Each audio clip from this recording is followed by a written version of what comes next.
Hickory Dickory Dock, some lads there just wrote a song called Clocks. The lads are Coldplay. And the song is?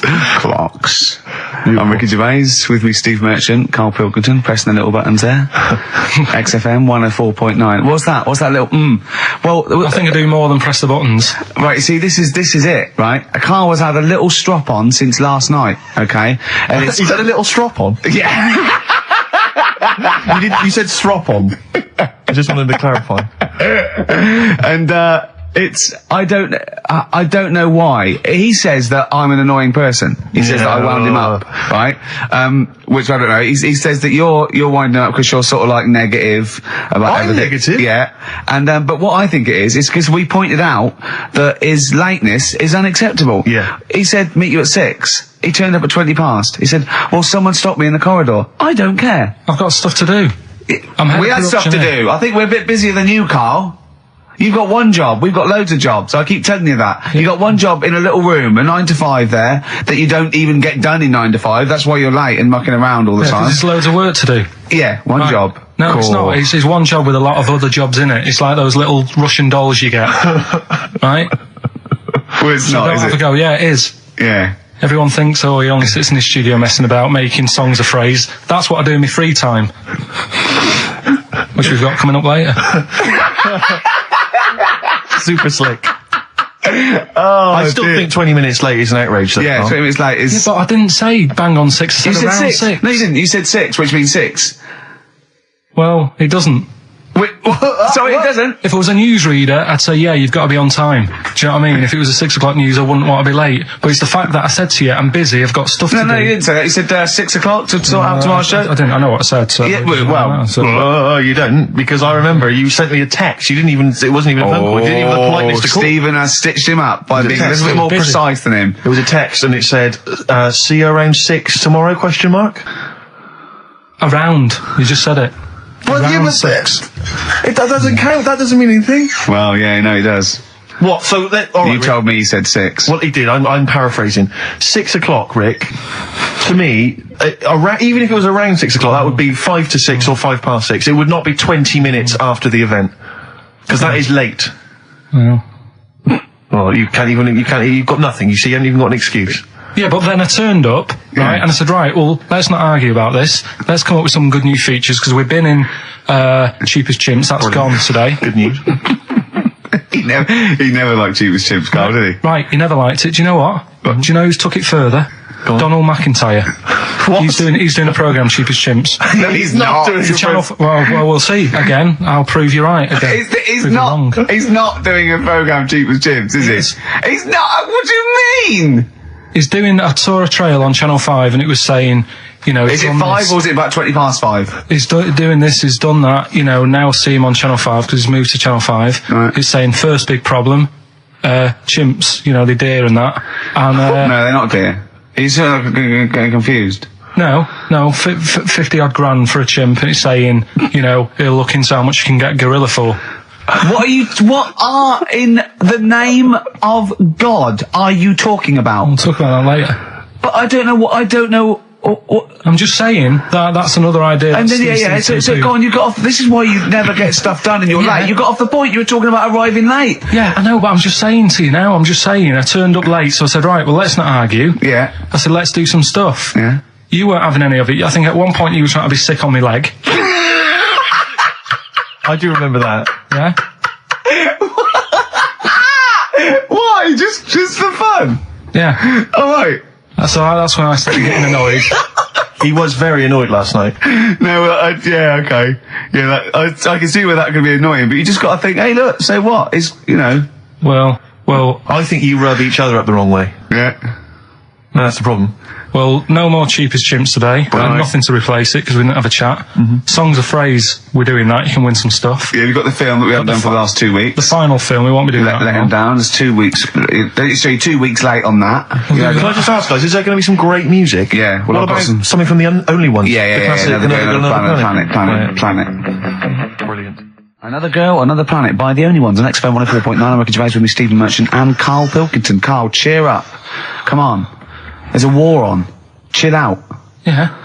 I have to say, you have become increasingly annoying recently, Rick. Have you? Yeah, chiefly. I tell you what it is. I think it's the hot weather. Can I just remind you when we were in the office recently? We've got a little office that we write in, we work in, and many moons ago, we were doing some work. This was when we were writing the first series of the office, and I was typing away. I was just typing something up we'd written, and I read it back to Ricky, just check he was happy with everything. I was reading it back, and as part of the thing, there was a knock in the script. It said, knock, and so I was acting out for him, and I knocked like this, and I realised he wasn't listening. He was in fact asleep underneath his desk, and I knocked like that as part of reading the stage directions. I knocked. He thought someone was coming in. He leapt up, plunked his head, zipped up, thought someone. I said, Rick, it's not. I'm just acting it out for you. He just wasn't paying attention. He wasn't listening. And can I just draw in? So recently we're in another office. We're typing away. I look round. He's got his shirt off. It was hot. He's taking his shirt off, right? So he sat there, 41-year-old man, or whatever you are, 40-year-old man, there with his shirt out. Beautiful. I mean, I've seen most parts of your body now at one point or another. I think from the early days when we used to work at XFM, you started showing me bits of your anatomy, which is something he does to people he likes, friends of his. I'm sure you've seen most of it, Carl. No. And so, That's our relationship. He was sat there, and there was a knock at the door because we'd asked someone who worked in the building to bring us something, and so I had to delay it by sort of not opening the door so he could get his shirt back on. Yeah. So he was running around trying to get his shirt back on. So what would they have thought? What would they have thought? They'd have walked in, he'd have just been sat there, stripped to the waist. Didn't they sort of think, hang on, what's going on? Look through the keyhole. No. Well, it was ludicrous, because as they came in, he was flustered and he kind of was just leaning against the window, just looking like... I often stand here with my shirt back to front. I was getting like Bernard Manning. You see Bernard Manning, whenever he goes into the house, he has to go upstairs to take his trousers off. I love that. The fact that in your house, you've just got your pants and your vest on. That's what you want to do. Yeah, but it's all the time. It's not just, I mean, you haven't done that with me, taking your clothes off and that yet. But, like, last night we were sat in the pub and I was saying, right, let's not even worry about new features then. Let's get the current ones, going. Like what? Good. Like... the one that I was trying to work out, the cheeky freak of the week. Think of that! Yeah, but Think of that, though, as a normal conversation. Yeah, I'd looked online, right? I didn't find that much. I found... actually, I'll tell you what I found later. Brilliant. We're looking for them, right? And then at one point, I think you said to me, go and, what about the Guinness Book of Records? Yeah, they'll have, like, the best freak in the world or whatever. Yeah, ever. So I said, yeah, bring one in. Now, you've got one at home. Yeah, I've got a But you couple. couldn't be bothered carrying that in today, so I had to go out of the pub that I was at, Yeah. nip into Borders, Yeah. buy a Guinness Book of Records, Yeah. out of my own money, $18.99, Yeah. bring it back, and then you said, I don't know if I want to do this feature. So it cost me 20 quid for that. I had to buy a video for Silence of the Lambs film clip. I'm actually out of pocket at the end of this. But do you want to work with me is the thing. If you want to work with... people would pay that sort of money to work with me, Carl. You're a lucky bloke. Think how many people think, Carl, he gets to drink and sit. Yeah. Well, you making a cup of tea and I surprised, didn't I? Little surprises. Last night, when I left the pub in a bit of a mood, because I just fed up with not getting anything done. Yeah. Walking down the road, I was thinking, how can I get out of this? How can I stop having to work with them? I'm thinking, I wonder if I leave, I wonder if they'll be funny and they'll go, and then my boss will be giving me stick. And I'm thinking, how much notice have I got to give out? And all this is going through my mind. I'm walking home and I got in, said to Suzanne, I'm sick of it. She's going, you need to do it when I get a new kitchen. And I was like, yeah, but how big does the kitchen need to be? I was saying, do we need a big kitchen? Can we get a small one? Have we got enough for a small kitchen? Do we need so many cupboards? Can we just have wood instead of steel?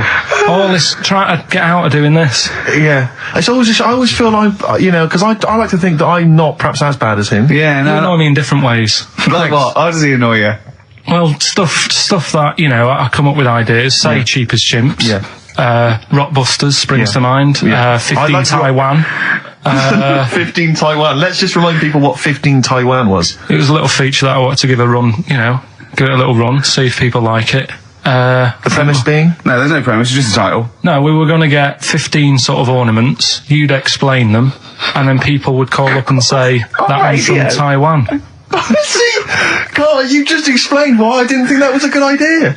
Yeah, By explaining the good... the funny thing is, Steve, right, I was walking down Regent Street on Monday, walked past one of these big stores, right, and they've got all famous quotes on the windows, right, and one of them was something like, an absurd idea is often a great idea. Yeah. Do you know who said that? Go on. Einstein. Yes. Which made me wonder, if you were his mate, would he ever have done E equals MC squared? Or would you have said, don't bother with that, it's not going to work? Because that's all you seem to do. Everything I come up with, you put down. Yeah. Well, that's one thing. He's negative, right? I don't know why. I don't know why he is. What else? He messes me about. I get him concert tickets for stuff, and you say, I didn't bother going. Yeah. That is annoying. You come in, with, 5 minutes to go with tracks that need editing. Yeah. The little bag, that bag that was free. Yeah, you got a free bag today, an XFM little rucksack thing. Yeah. You were like, oh, what's this? What's this rubbish? Yeah. Ricky said, I'll have it. They're great. He said, no, I want it. Yeah. Well, it was free. I needed. I'll give that as a gift or something. So, I mean, I think on reflection, Steve is probably a little bit more annoying than me. I won't go that far. You are annoying. If I had to go away for a week somewhere, if it was a quiet place... Well, you are again, aren't you? That's 2 holidays you had this year, I mean. If it was a busy place, I'd probably go with you, because people, do you know what I mean, staring at me all the time and that, if I'm walking around with Steve. No, I'm just... Can I draw up a list of reasons I don't like you, Carl? Just being honest. What? I'll tell you, because the list of reasons I don't like you is incredibly long and getting longer. Just saying. Do you want another slap?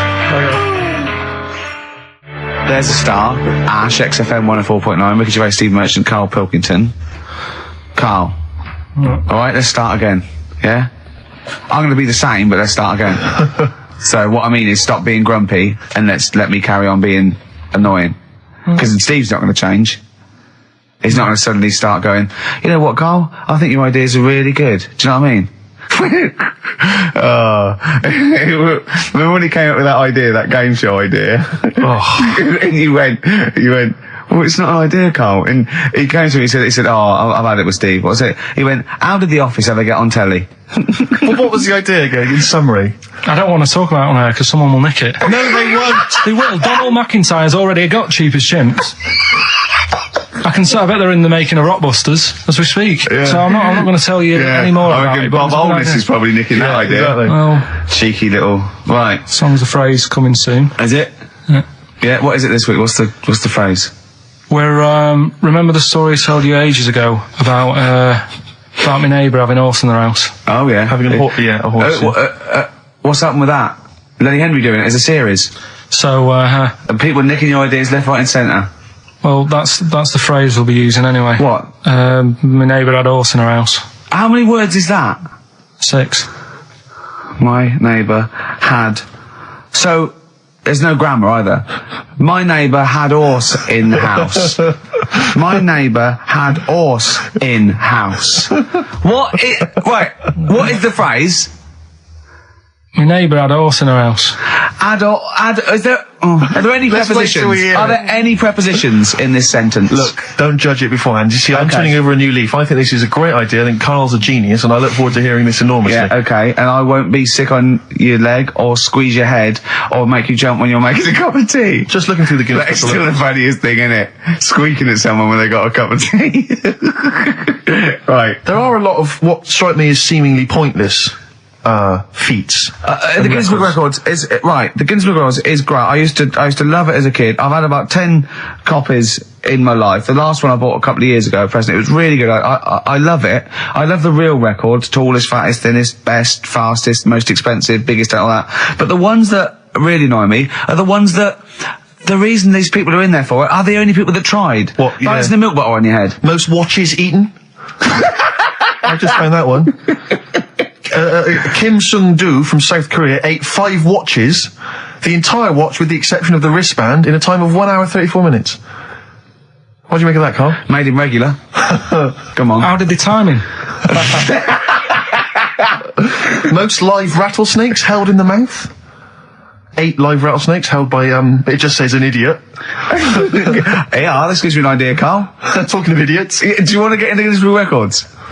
No. Carl, come on, that'd be brilliant. There's things in there that are just absolutely anyone could do. Like that one in Big Brother, I was watching it, and it was balancing sugar lumps. I want to go, how many people try that? If there's schools around Britain going, listen, we've got to get in the Sugar Lump Award.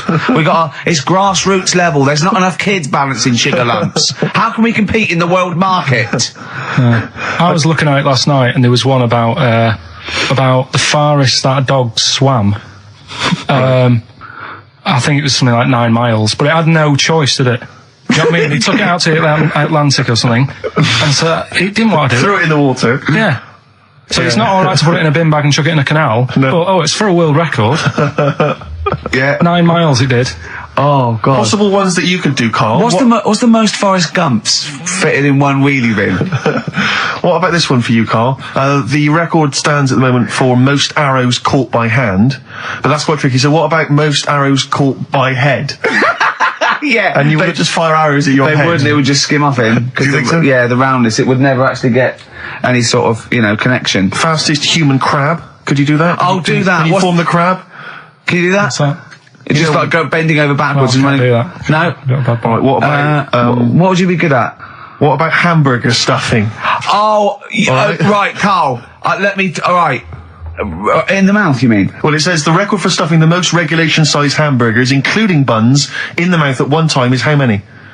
How many hamburgers with buns in the mouth? This is just... You're not swallowing anything, you've just got stuffing in your Carl, mouth. you'd be so good at this because your shape of your head. You've got a shape, his head's just like Hamburglar. You'd be good at this, man. Yeah. Honestly, you'd be perfect. You look like Zippy. And the great thing is your head's empty, so you could get more in there. Do you know what I mean? This guy had a brain to contend with. Do that. What is it? Is it possible? Is it Well, mental? how many do you think it was? There were I don't 3 know. burgers in buns. What do you reckon, Carl? What, how quick he ate them? He didn't eat them, it's just how many he can stuff in his face. So literally hold them within his cheeks and his mouth, but don't swallow anything. So what, how many burgers? How many burgers did he manage to get into his face? So it's a fella. He's not Yes? about 5. No, 3. Is the 3? world record. 3 is How the world big are record. they, though? It just says regulation size. So we could go to McDonald's or Burger King and get just hamburgers, and that would count. just the regular burgers, and we'll just stuff It them won't in count. there. We got to get Norris McWhirter. Well, we could practice it now, and then if you're triumphant, if Come you on, get Carl, 4 in there. I don't. You know, I've got a small throat and that. Well, you don't I have used to swallow, choke that's a the lot. great thing. Yeah, but I don't like it. As a kid, I'd choking on stuff, and I get funny about it. Just keep your tongue at the back of your mouth, and we'll stuff the hamburgers in. No, I don't. Oh, come on, do something. Carl, that is Dynamite Radio. Well, here, Steve will go and get the hamburgers. Have I got to pay for them? No, Carl, give us I'm the not money. paying for them. Oh, I've come just on! spent 25 quid in total on a video on a Guinness Book of Records. That's costing me another 4 quid.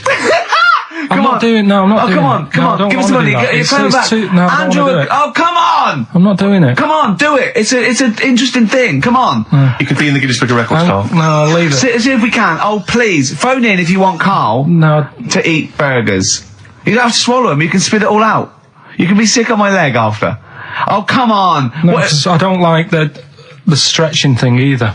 Don't stretch it. It will stretch. I'll be like the little bloody dog on the Winston Churchill ad. Don't swear. Well, I'm just saying, on though, air. I know, but we it's like- apologise to the radio authority. Carl is not only swearing, but he's refusing to do things we come up with. But the radio authority will be happy with me stuffing 3 burgers in my face. God, I'm not doing it. Yeah, we will. No, We'll go. leave it. Yeah, Well, I'll I'll give you the money. Can we do songs of phrase or something? No, let's do No, right, play a record. Play a record. He's gonna go. You're gonna do it, Carl, or you're fired. No, actually, he wants that. No, you're gonna do it. Do it. Please do it. It'd be great. Honestly, please do it. How about Please. chicken McNuggets? Meet halfway. No, there's no record for Chicken McNuggets. Well. Mental. So I'm not doing it still. So. You are. You are. Steve, Hello. can you hear me? Yes, can you hear me? Yeah. Where are you? I'm in one of the capital's many burger joints. I'm just about to go up now and order some burgers. Where are you? What are you? Where are you in? I'm in McDonald's in Leicester Square. Oh, right, okay. Yeah. What are you getting? Just get. Hang on a sec, yeah. get Hello to there. the I menu. need to order 5 regular hamburgers, please. If that's all right. Sorry. 5 hamburgers. Yes. You're probably wondering why I'm ordering only 5 hamburgers, aren't you? And let me tell you why. My friend is going to try and break the world record for putting burgers into his fat, stupid face. What do you make of that? Exciting? Yeah. Do you wish him good luck? Yeah. What's your name? Tyler. Tyre? Yeah. Oh, thank you very much, Tyre. I'll try and get Tyre to wish you good luck in a minute, Carl. The coming shortly. Five should be enough. The world record is what? 3? 3, yeah. Okay, good. I don't know what. Oh, here we go. How much is that? 3.45. $3.45 for 5 hamburgers. It's good, isn't it? It's good value. It is really, isn't it? Really, yeah. I mean, if there's anyone from hamburgers, from McDonald's listening, they probably want to give us some free stuff, I would have thought. I would have thought, right? Would you just wish my friend good luck before you're just on the end of the line there. Just say good luck, Carl. Good luck. All right then. There you are. That's the people from McDonald's wishing you good luck. Carl, I'll be back shortly with the burgers. Brilliant. Okay. Do you want the pickles left in? Eminem, Sing for the Moment, on XFM 104.9. I'm Ricky Gervais. With me, Steve Merchant, with 5 little hamburgers. Got 5 burgers here, yep. And so I don't know, how should we begin, Carl? Do you want to just look at the size of these burgers? Look, they can see it on webcam, can't they? They can see us stuffing these burgers into your mouth. And by the way, I'm filming this, Steve. Look, Brilliant. Look, I've got a camcorder. We'll put this on unseen footage on a DVD or something. Or maybe on the website. On the Oh, Carl, what if you break the record? Okay, Carl, I'm coming round now to just monitor this and adjudicate. What's the web? If you want to see this on the webcam, what is it? xfm.co.uk. Right, okay. Hold on. Can I, Steve, I'm not can I do being that? funny. I'm not being funny, right? But I think I have got like a bit of a wheat thing. You've got a bit of a what? A wheat allergy thing. Don't give me that. No, seriously, my head's... I've been eating a lot of shredded wheat recently. And my head's got a bit bigger. Carl, I don't think you can let us down now, mate. So you just got to put that... No, I can't put that like that in my mouth on its... I've got to break it up. I've got to break it up. Can't break it up. Can't break it up. It doesn't say you can on the rule thing. It does. It doesn't. I can't look. I physically can't. Try it. I can't look. I'd have to be Jay Goody to be able to do that. Seriously, look. Try it. Yeah, I know, but you're not approaching it right. That's it. Come on, go on. That's all. Oh, God, he's not going to do one. Keep going. That's good work. Keep going.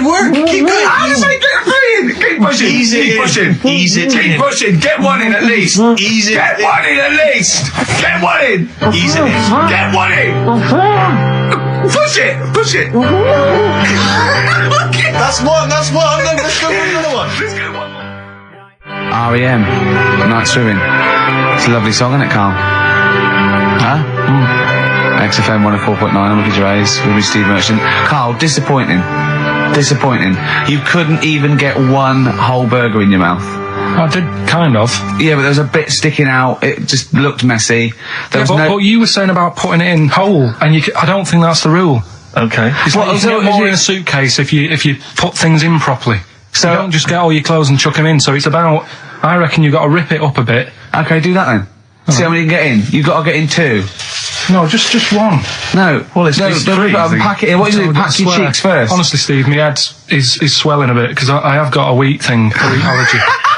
That'd be good, then there'd be more room. Right, okay, look, Carl is now just sticking it in his cheek. Yeah. Don't eat any. You can't swallow any. It's like a hamster. You've got to work it like a hamster. Yeah, stick it in. Come on. He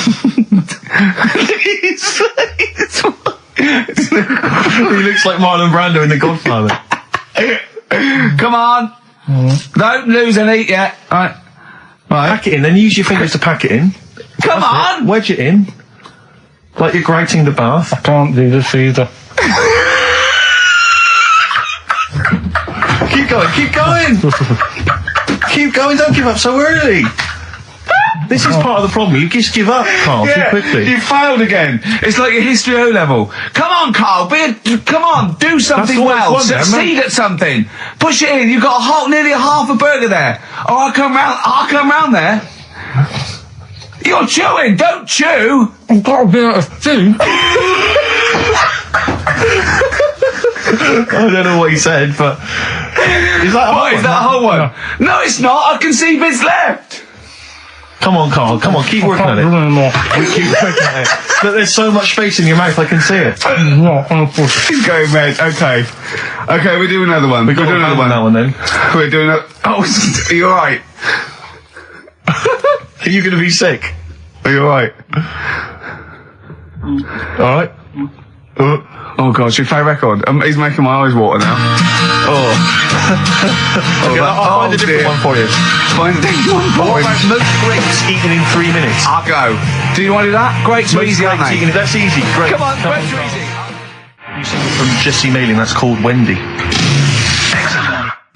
White Stripes, Seven Nation Army, that jumped twice. I apologise for that. You're the producer, Carl. Yeah. It jumped twice.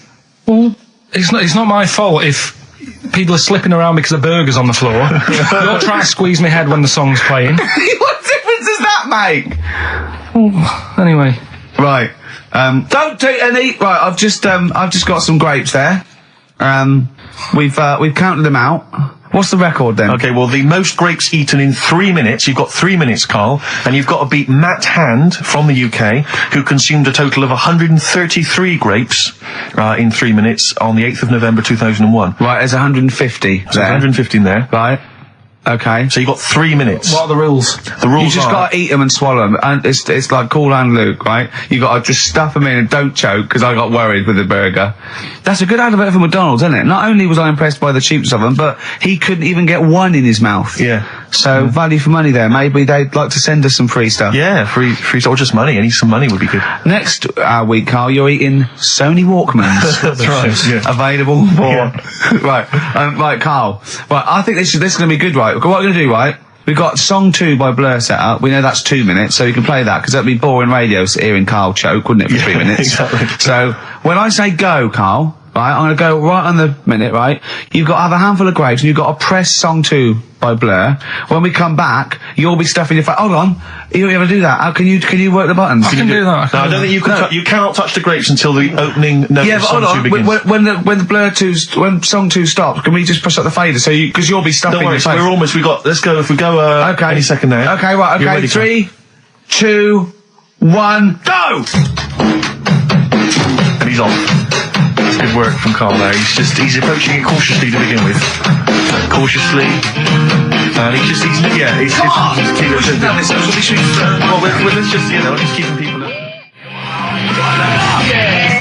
Come on, don't make him laugh, Rick. He's choking. He's choking. Oh, Carl, quick! Keep going, Carl. Come on! What happened? Did he just throw up? No! Don't make him laugh! Oh, Come on! we can make wine. Come on, Carl. You're doing so well, Carl. mate. I want to go. Come on. Only. Why are you making him laugh? That was a world record attempt. Come on. He's over the. Keep going. Come on! You got 25 seconds. Come on. Oh, I think that was a shame actually because you were doing well, but something went wrong. I know, and I think those are bigger grapes than the ones I've seen before. They're quite big grapes. Look at his face, he looks so despondent. Come on, Carl, 8 seconds. Just a few more. 5. Come on, what's the matter? 2, 1. It's all over, Carl. It's all over. Better count how many you did. Just because you can get good at this. We can get good at this over the weeks. I think that was a fairly pitiful attempt, actually. I really thought he had a... It's interesting, actually. These are harder records than you might think. Yeah, I know. 6, 8, 10. How do you feel after that record-breaking attempt? Not happy with that. What are you not happy about? The fella who did it, was he in hospital and just had loads of grapes? I was bored. I'm sure he wasn't producing a radio programme, that's for sure. Well, to be fair, neither are you. What was tricky about it? What did you find hard? I think having Ricky standing over me, sort of shouting, "Go on!" isn't normal. No. But that wasn't... He hasn't eaten any! Hold on, that's 50 left. That's quite a poor attempt then, by the seam of it. Would you think about trying to maybe do that again in a couple of weeks? Would you do some practice and try that again? Leave it to the experts. And I noticed a tricky point. Maybe sort of when you had about 50 seconds to go, you seemed to be spewing things into the bin. What was that? Again, mainly Ricky standing over me. So 88. He's got 88 left. Okay, so what's the mental arithmetic there? Because we put how many in? It was 150 in the thing, wasn't it? What did I say? What did I say I had left? Well, I'm not doing it again. 88. So he had 88 left. Says 62. Guys, you're only at 62. What's the matter with you, Carl? There's people start you at 62. That is rubbish. That's disappointment. Let's leave that. So you failed on 2 world record attempts then. 62, and the record's that is rubbish. What were you doing? Oh yeah, but like I said, I've got a small throat. I can't drink a drink quick. Ever since the Mr. Freeze Pops when I was 6, that I nearly choked on, I nearly died on. I can't go back. It'd be like asking I don't know, someone who got run over to play Frogger or something. What's Frogger? What, you mean real life computer game? Well, just a computer game brings back memories, doesn't it? And I can't do that. What's Frogger? Does Frogger get run over? Yeah. It's a little frog that has to run across a busy road. Do you know who he reminded me of? Apart from Hamburglar and Zippy and all that. When he was mentioning those grapes, because the shape of his head, it looked like a game of Pac-Man. Yeah. It did, as he was getting to him, it looked like... You should have had that music. It looked just like it. Oh, Do you remember there was a board game version of Pac-Man? Was there? I mean, the only thing that Pac-Man had was the fact that it was on a computer and it was a little face eating things. But imagine that as a board game. But there's board games of like things that you don't need board games for. Yeah. It's like there's board games of charades. Do you know what? You don't need that. It's like parlour games. Board games of let's watch the telly. Yeah. Let's play sit around. And it's all like 1999. You don't need it. New from Mattel, a stick. Simply run along, clanking it against a fence or a metal grate. It's fence stick. In a picture of it, oh, Nan, that's my stick. I'll tell you That's what. my fence stick. Do you know I saw in a shop recently the board game of Cold Feet, the TV show. That is a winner. You are John Thompson. Yeah. Go back. Yeah. It's a good game. Drink 8 pints. Go on. Songs of phrase. Songs of phrase, nicely done. Right, we'll get this going. How do you feel, Carl? Yeah, all Again, right, all right. disappointment. Disappointment probably to your family and friends. Well, I don't think they'll be that gutted, to be honest. Right, songs of phrase. Well, Carl, why don't we both come up with songs of phrase? Because it's a big tease. People love that. Yeah. It's one of the hot new We've got quizzes. one more thing for you to eat. No, I'm not doing any more of that. Seriously. Play a song? Right, songs of phrase next. Right. That was rubbish, that half hour. Rubbish. That's great. Roots. The Seed, XFM 104.9. I bet that is a record. Eating grapes whilst DJing. Possibly. I'm assuming if there's any listeners out there that have a record-breaking attempt they'd like to see Carl undertake in future weeks, they should email in. I think Jono's got that one. Right, what have we got then? That's that. Right. That's the silliness aside now. Let's get on with the proper show. Right, songs of phrase. Yeah, let's do that. On to the classy stuff. Yeah. Do you want to do the prizes first? Right, now then, where are they? Here they are. I haven't seen these, but I'm excited as ever. Alright, we have a t-shirt there, arbitrary t-shirt that you have probably stolen off of someone. What does it say? Is it the Red Hot Chili Peppers? So that's we found right. that. That's not too bad. It's a big t-shirt there. On DVD. This, should you be giving this away? This looks like it's the film Don't Say a Word. Yeah. And it's, it doesn't have all the proper packaging. It's literally the disc, the DVD disc, just loose. So enjoy that. The current album from Oasis, Heathen Chemistry, DVD, on DVD, The Life of Mammals, the complete series, the David Attenborough recent DVD, that. Walking with Cavemen, which I think is a DVD, it's currently on TV, isn't it? And, Well, there you go. and Not also bad. the X-List, which is a good new compilation, double CD compilation from XFM with loads of stuff on there, including Nerd, Snoop Doggy Dogg, Athlete, all sorts. Go on then, Carl. So not bad, actually. Simple Nice one. Well done. Right, so, yeah, it's a phrase that's been said at some point, or said a lot on the show. We've had, like, Hairy Chinese Kid. We went back to, my mum had wind for 5 minutes and that. Today we're looking at, my neighbour had a horse in a house. Right? Yep. If you remember, we were talking about that probably about a year and a half ago now. Yeah. Yeah, of course people. Of course we remember. They've been talking about it ever since, Carl, I imagine. Yeah. Well, it's famous. It's a world famous phrase. My neighbour had a horse in her house. Right, so this is this week's Songs of Phrase, and what I've done is I've got songs with those words in that make up that sentence. Yeah. You get to email in ricky.gervais@xfm.co.uk. There's 6 different songs, right? You email in with what? I don't know. would There it is 6. Me neighbour had horse in house. Is it really that sentence? be? My neighbour had a horse in her house. It does work. Honestly, it works. Yeah. Okay. Don't bother explaining it. You Just ready? play it. Right, Yeah. so here's the. Here it is. We're just going to do head horse in a house. Right? What in God's name was that? Yeah. Name the 6 songs. Head horse in a house. Huh? Are we naming the artists or the songs? Either. Artists. Anyone who gets anything can get a prize. What's Jeez. more, Carl? Artists. Here we go. Head horse in a house. That's tricky, Carl. That's very hard. Once more. Head horse in a house. email in, ricky.gervais@xfm.co.uk. I'll give it Another letdown. Another letdown. It's brilliant, this. No.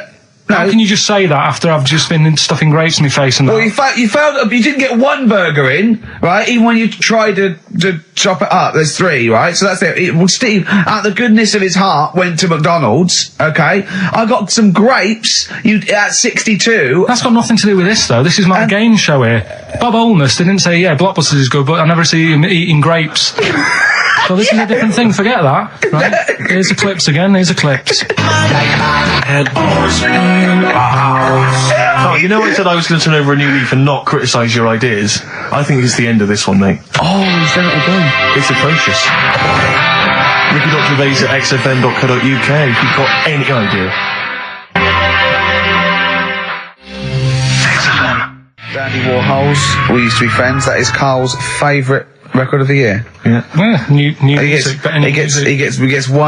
He gets one play a year, and he chose that. That's what he chose. It's all right, but I mean, that favourite track, isn't it? He played that. That was Carl's choice. Just something new on XFM 104.9. Don't worry, we've got some really good stuff coming up later with me and Steve. If you're from the 70s, you might like it.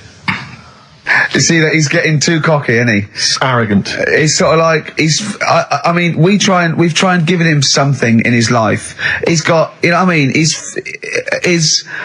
comes in and tells us this sob story of just like a trail of failures. And we've said, Carl, come under our wing, right? He just started picking up on him. A few other people's like, and then he does that. He fails at the burgers, he fails at the grapes. He will not trust us with, you know, what we want to do. I don't know what more we can do. It's like I've saved a mouse from a cat's jaws and it turned around and bit me. Yeah. Yeah, that is a brilliant analogy.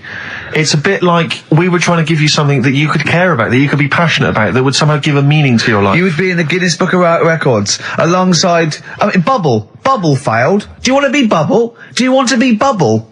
Or do you want to be the bloke with the milk bottle on his head? Exactly. Who's in there? The guy who ate the watches. Yes! Now, I've got an idea, Carl, because you're getting all stressed out. I don't know what it is. You're getting funny. I don't know what it is. I don't know what... Because you're annoying me. Wow, you say that. Started midweek. I don't think I annoy anyone else, so it's just you on that. So, I thought maybe we could all 3 of us go away to a little health farm for a weekend, just get like a triple room, right, and that isn't happening. Why? You've just reminded me, because you've been annoying me. Steve started getting on your case, you know, sort of ganging up on me. I'll tell you now, Steve, I just forgot. Remember a couple of weeks ago, you said to me that my pub quiz team is rubbish. Yeah. Right, well, it doesn't matter anymore because you're not part of it this time. That's bad. That's bad, because it's interesting you say that, Carl. Carl, you say that because I tell you this, I found someone, mate, who could be filling that tricky 5th member. I wanted to test him out this week, mate. On your team. Test out on your team. Because I'll tell you what this is like. I don't know if you're familiar with Paul Ince, who used to play with Man United, right? But everyone used to say he's the governor. Right, even the players used to call him the governor, right? And Alex Ferguson at Man United was like, I'm not having this. Yeah. I'm in charge here. And he got rid of him. And that's what's happened. You were moaning the other week, saying your team's rubbish, you don't know what you're doing. Yeah. Well, let's see how you do on your own, right? Ooh, he's turned, isn't he? I'll be honest, Carl, I'd like to be on your team. Well, sorry, Paul Ince. You'll have to go and join Middlesbrough, or wherever it is it's gone to. Carl, what can I do to get back on your team? It's not happening. I've already filled your bids. Don't let him have the upper hand, Steve. No, wait a minute. I'll tell you what always annoys me, though. Ricky spends most of the show slagging you off, right, having a go at you, annoying you in the week, squeezing your head, making you eat burgers, right? But you always take out on me. I'm the one who always gets the insults. I'm the one who's now relegated from your team. Why, you see, this is the thing. You're just as bad as him, really, because you're siding against me, because you know that I'm willing to take it. The truth of it is this, you know that Ricky Gervais is keeping you in burgers and grapes, metaphorically speaking. He's the one that's got you in Heat magazine. I just spat all over your new Guinness Book of Records. You see? Get me a tissue. He's just squirted tea, laughing all over your Guinness Book of Records. I'm assuming I'm going to get the flack for that. No, it's because you made me laugh when I was drinking, because you went, and it made me laugh, and I spat. I just think it upsets me that you never pick on Ricky. You never ever go at him, because you know he's the one who's raised your profile and made you a little bit of a celebrity. We've missed one here. Using his teeth, Raman Andiapan, right? Hustato coconut. He did what? He husked a coconut. He's the fastest coconut husker in the world. What does that mean? I don't know, he pulls husks. What's that? His little face, look. What's a coconut husking? He pulls the husk off and look at Carl, just with his head down. Carl, come on. What's the matter? Because that cost me 20 quid. I know, well, I'll see you alright. I've Tea all over the world's smallest man. Why have they stood him next to the world's biggest man? Right, I'm in a bad mood now. Oh dear. So you haven't got a team? Steve, I'll sort you out. Come to me. I'll sort you out. Seriously, Don't worry. mate, I found someone who would help you win this week, Carl, and No, I was going to Steve. tell you about it, and now... Steve, you can be on my team this week, and I know something about the quiz that Carl doesn't know. So... I'll tell you, I just think that it's so ungrateful. Whatever. So ungrateful. Right, songs of phrase, just give it a couple more plays. Just email in, we'll pick a winner soon. ricky.gervais@xfm.co.uk. Well, this is rubbish this week. No one knows it because it's rubbish. Steve was right. There's 6 songs there, so if you know what they are, just That's the end of that, I think. That's the end of songs of phrase. email in. I think. We've got none there. No. That's the last week for that. That is Okay, well, rubbish. why don't you give us some monkey news? Is it monkey news time? Come on, monkey news. We'll play a song and we'll... No, No, do let's play a monkey song, news. let's play a song. Oh, it's a great track. Cheer up, Carl. Is it new? Is this Waiting for an Alibi with Thin Lizzy. Oh, what year was Doesn't it have to be out? new. It's brilliant. What year was it out? Oh, Einstein wasn't new when he came up with the greatest theory ever. Oh, hold on. Hey, hold on. You're not new. You're not new. Waiting for an Alibi by Thin Lizzy on XFM 104.9. Right, okay, this is, with all the trauma in the world, I thought we'd come on a little bit, and he's just brought it right down. Little mank twat. Whinges. No, but I mean, do you know what I mean? He's had a go at you, he's thrown you off his team. I'm devastated by that. That was the one thing I was looking forward to this week. To be fair, you were looking forward to telling him you were taking over the team, so it's sort of poetic justice. It has blown up in your face, to be fair. True, I was trying to squeeze him out of his own company. Yeah, you were going to try and get him out of his team. Yeah, well, it was a hostile takeover, and they clubbed together. To be honest with you, there's normally 3 regulars on his team. I got 2 of them on my side, one of which is his girlfriend. So I only had to work on him to try and get him to resign, and we'd have been away. Still, you know, we should give the prizes away. Yeah, well, this has been dreadful. This thing. We started off well with him trying to force burgers in his mouth, and then he come up with this tapped. I mean, this is the end of this, because it's. I mean, it was shoddy to start with. No little duo couple. Well, this is not only. Well, I'm just saying, this is what I was saying in the pub yesterday when you try to be sick on my leg. I was saying, come up with new ideas if you don't like them, but you diss them on air. Well, it's just disappointing, isn't it? And Right. What's that? I was disappointed when I was choking before. We were disappointed as well. Yeah, you didn't try. You didn't try with the grapes. You were just like chewing on that. You meant to just throw them in and swallow them. Songs of phrase. It was 6 songs. It sounded like this. Boring. Right, what are they? Just give you 6 answers. songs there. We had Lionel Richie, My Destiny, for my. Tricky. Neighbour. Oh, that's XFM. Ooh. My neighbour was Space. Neighbourhood. Had Harry Connick Jr. Had to be you. Yeah. Right. Had a neighbour had a horse. From America. America, yeah. We had a horse. In was Lisa Stansfield with Pathetic. In All the Right Places. Oh, pathetic. Did anyone get that? And No a one house got that. Animals. So that was pointless. All right. Well, the most anyone got was 3, and we're going to give it to Deborah, and that's possibly Deborah and Kate. They got at least 3 of those. So well done. Okay, well done. Yeah, there's prizes on the way. That's the end of that. So that's the no cheapest chimps. None of that anymore. What have you got left? You got the film to do? Let's see what you've done with the film. Hang on, I'd love to have some monkey news though. Go on then. Got any monkey news? Yeah, got some monkey news. Come on then. No, Rick, come on, cheer up. Well, it's just sort of like he moans that he's got too much time on his hands, and he comes up with that. Okay, Shite. monkey news. The jingle, please. Oh, chimpanzee, that monkey news. Okay, There's been quite a lot of stuff going on. There was a few bits in that Guinness Book of Records book that cost me 20 quid. Yeah, well, that's not news, is it? They printed that probably last September. No, So that's there's one in there. new music, new monkey news from last September. You're a lord. Come on. Waster. Please, Ricky, monkey news. Right, there was this monkey in a zoo in Brazil. Right. And there's a little man monkey, a little woman monkey, and You're a scientist, aren't you? Go on. and they said the people in charge were like, oh, wouldn't it be good if they had kids, Brilliant. right? So anyway, the chimps used to stand sort of, you know, they'd have their little caves each, and used to sort of lean on the fence having a bit of a chat and stuff with each other. Right? Well, you know, gossiping, the equivalent sort of thing. Yeah. So anyway, they were getting on a storm, and like the zookeepers were like, Can you hear that, cheapest chimps this week? I thought it was fascinating. Yeah, just gossiping, I understand. So, what's any monkey news? I don't know, tune in. What was some monkey news this week? Come on. It was from last September. so they were, there was, you know, stood there having a chat, and the zookeepers were like, I wonder if they're ever gonna, you know, have kids and that. Yeah. Anyway, it went on for ages, you know, this just chatting, no sort of action. Blimey. So what the zookeepers did was, they said, I know, they'll have kids. Are we letting that go? They were just chatting. Are we just letting that go? We're letting it You know go. what I mean? I mean, just doing whatever monkeys do. Okay. Right? So the zookeepers were like, yeah, I wonder when they're gonna, you know, have some kids. Yeah. Anyway, what they decided to do, to sort of do to egg them on, Yeah. bought one of them a suit, one a wedding dress. Right. Keep going. No, I'm not having it. Shut up, Gervais. Fade him down if he's going to interrupt. I want to hear the rest of this. They got married. So they got married? Yeah, they got married. Right. What? That's the end of it. This is why I don't. Right. That's the end of monkey news.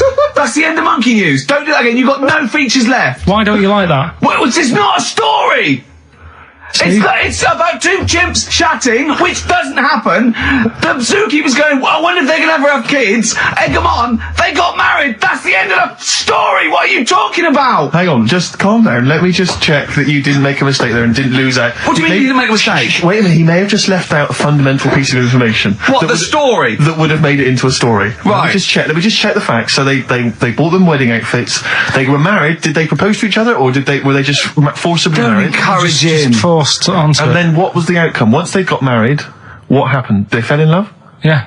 What? Whoa. It's not a marriage, Carl. Be quiet. It's not a real marriage. I don't know what you've got in your head. It's like the head of Homer Simpson. I'd go in there and there'd be a wedding reception and there'd be a couple of fights and they'd be talking about stuff.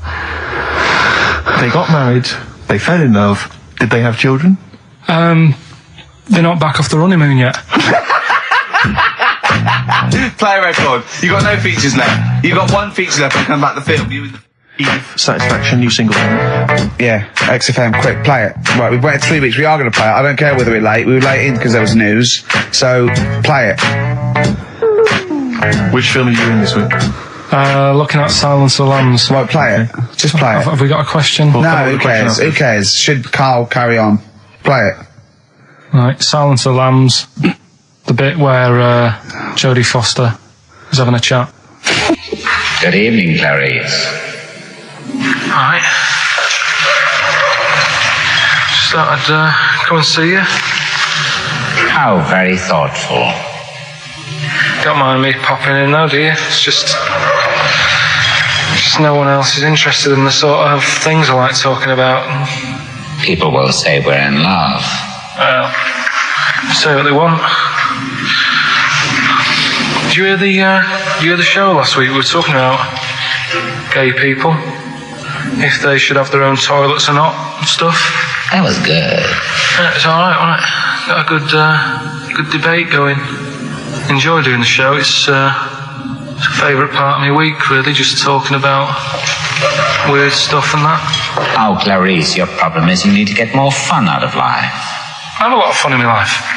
You know, come and see you and spend a lot of time on the internet looking up weird stuff. Reading something about a hairy Chinese kid. There's another thing, there's a fella who, no arms and legs, is known as a pillar man. Everything you need to find him is right there in those pages. Bizarre magazine. Yeah, I get this. But the hairy Chinese kid, what annoys me is he could sort it out. He could just have a shave, couldn't he? Do you know what I mean? No, he cuts. Does he? Well, he used some like EMAC stuff. Yeah, don't be getting funny with me just because you're in a bit of a mood, right? You know you shouldn't eat people. Your eyes are bigger than your belly. I've always said that. So I'll see you later. Interesting. Atmospheric, moody, and the question is, Okay, here, how about this? How many films have been made featuring the character Hannibal Lecter? How many films They have haven't been got made? time to phone in now, have they? No, they can email in, they'll have time. Do you care? I don't care. No, exactly. Ricky.gervais, xfm.co.uk, if you can be bothered. If you're interested in you want a $4.99 copy on VHS of Silence of the He's Lambs. dissing that as well, Carl. What do you think of that? Bit annoying, but that's it for this week. But remember what happened when... No, it's not. It's 9 minutes to 3. How can that... Tell him, Steve. No. How can that be it? It's 9 minutes to 3. What's he doing? Is he playing a record? Carl, what can I do to get back on your quiz team? Well, you're not. Right. Songbird Oasis, right. Send Carl a little present. Send him some essential oils or something, or, a little lavender pillow, or just a little message. Send him a little message. Tell him it's all worth it. He's getting all grumpy, aren't you? I just get sick of it, that's all. It's not worth it for going through the stress for 30 quid every Saturday.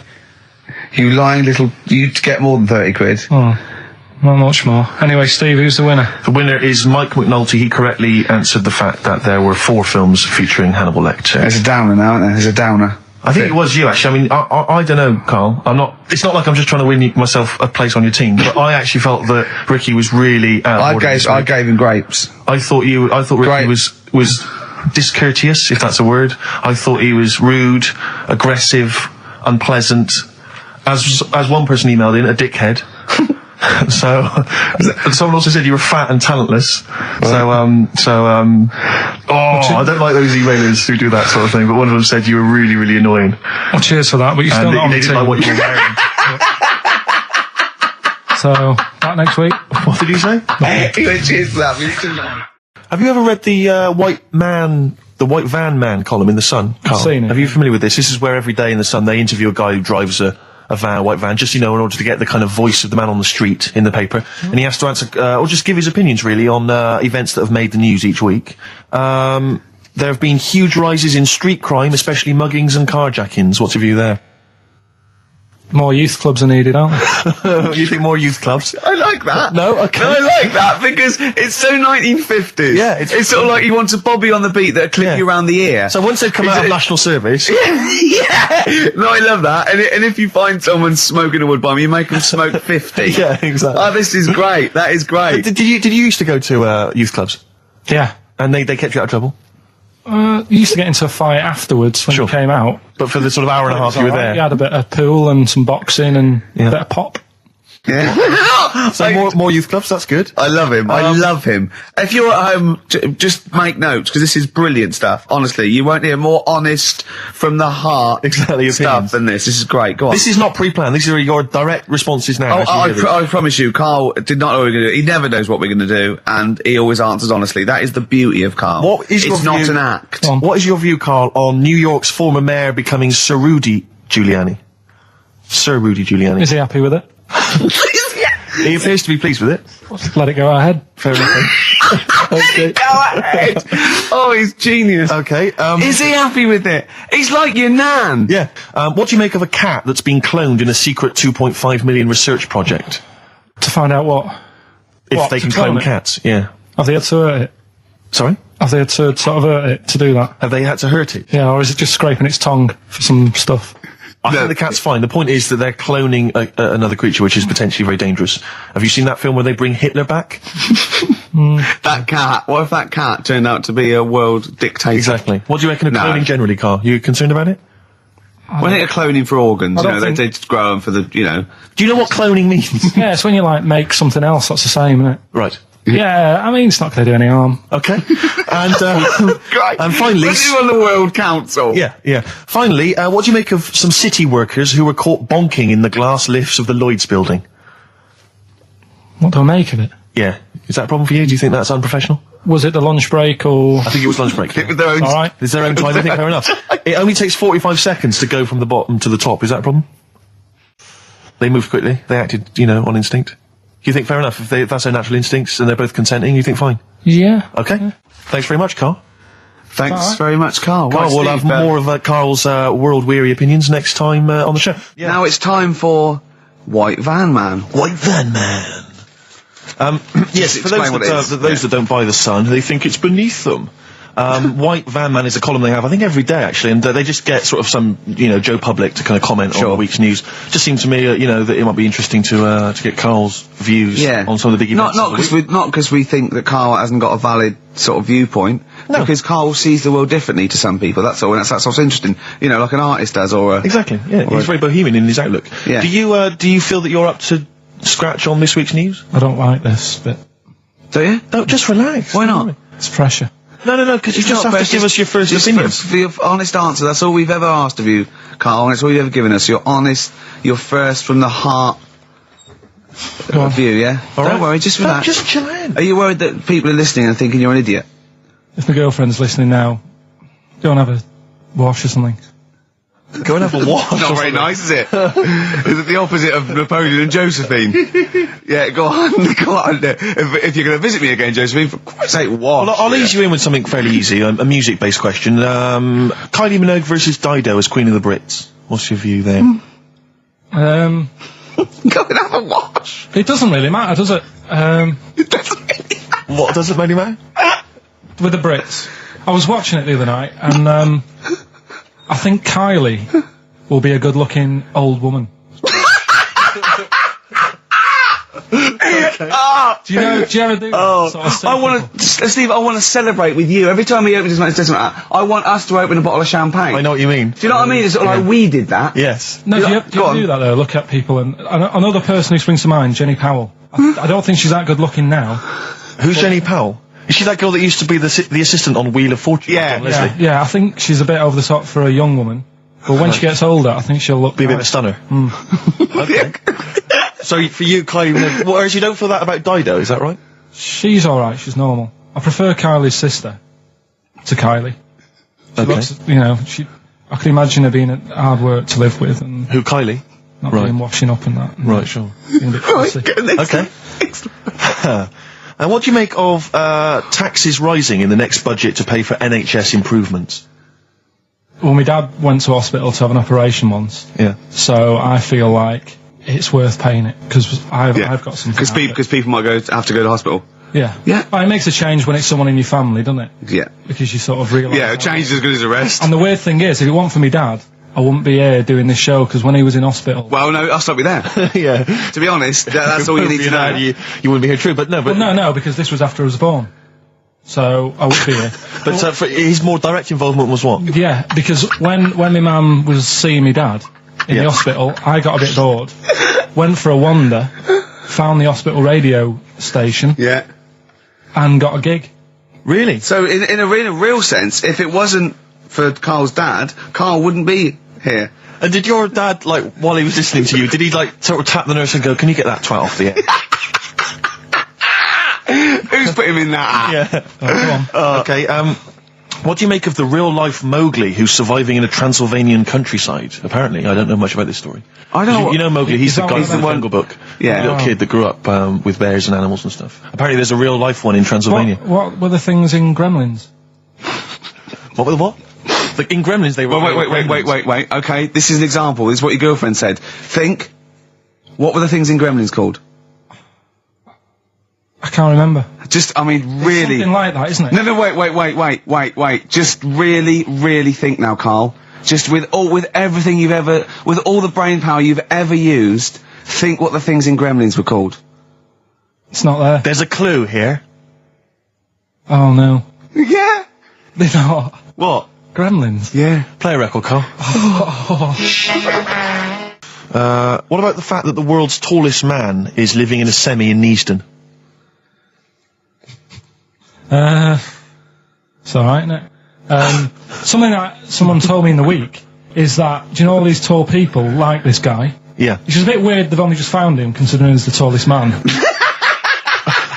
think that's a bit weird. Yeah. Someone told me that, do you know the guy who was in James Bond, the big bloke? Yes. Jaws. He's got the same illness as this bloke. Right. And what it is... It's called tall. It's something about... You're suffering from tall. You've got a small tumour or something just behind this part of your head. Yes. Oh, yeah. Just sort of in the middle of your eyes. Yeah. And the pressure on that makes you grow really tall or something. Yeah. So he needs to get it sorted. That's your advice to him. Get it sorted. Well, I think we should have a white van man session. Oh, white van I think man people tune in for the white van man Yeah, session. people who haven't tuned in, they don't know. If people aren't familiar with this, The Sun runs a column every day which is asking some punter from the street their views on the week's big events, and we just thought, why not hijack that idea but apply it to Karl Pilkington. Karl, Seen much news again this week. you've not seen much news. Don't worry, I'm sure you have an opinion on it. Just give us it from your heart. So Gladiator. Okay, so, well, on the subject of Gladiator, what do you make of Russell Crowe's appalling behaviour at the BAFTAs? This is, I heard a bit about this. This is, when he got some director or something, because... Director or producer and threatened him, because they cut his bit, didn't they? They cut a poem that he'd done during the acceptance speech. I watched it on Sunday night. I didn't realise it wasn't live, to be honest. Yeah. But I quite liked the way it was to the point and didn't mess about. He went up, he said thanks. So you're saying that he shouldn't have beaten up the director?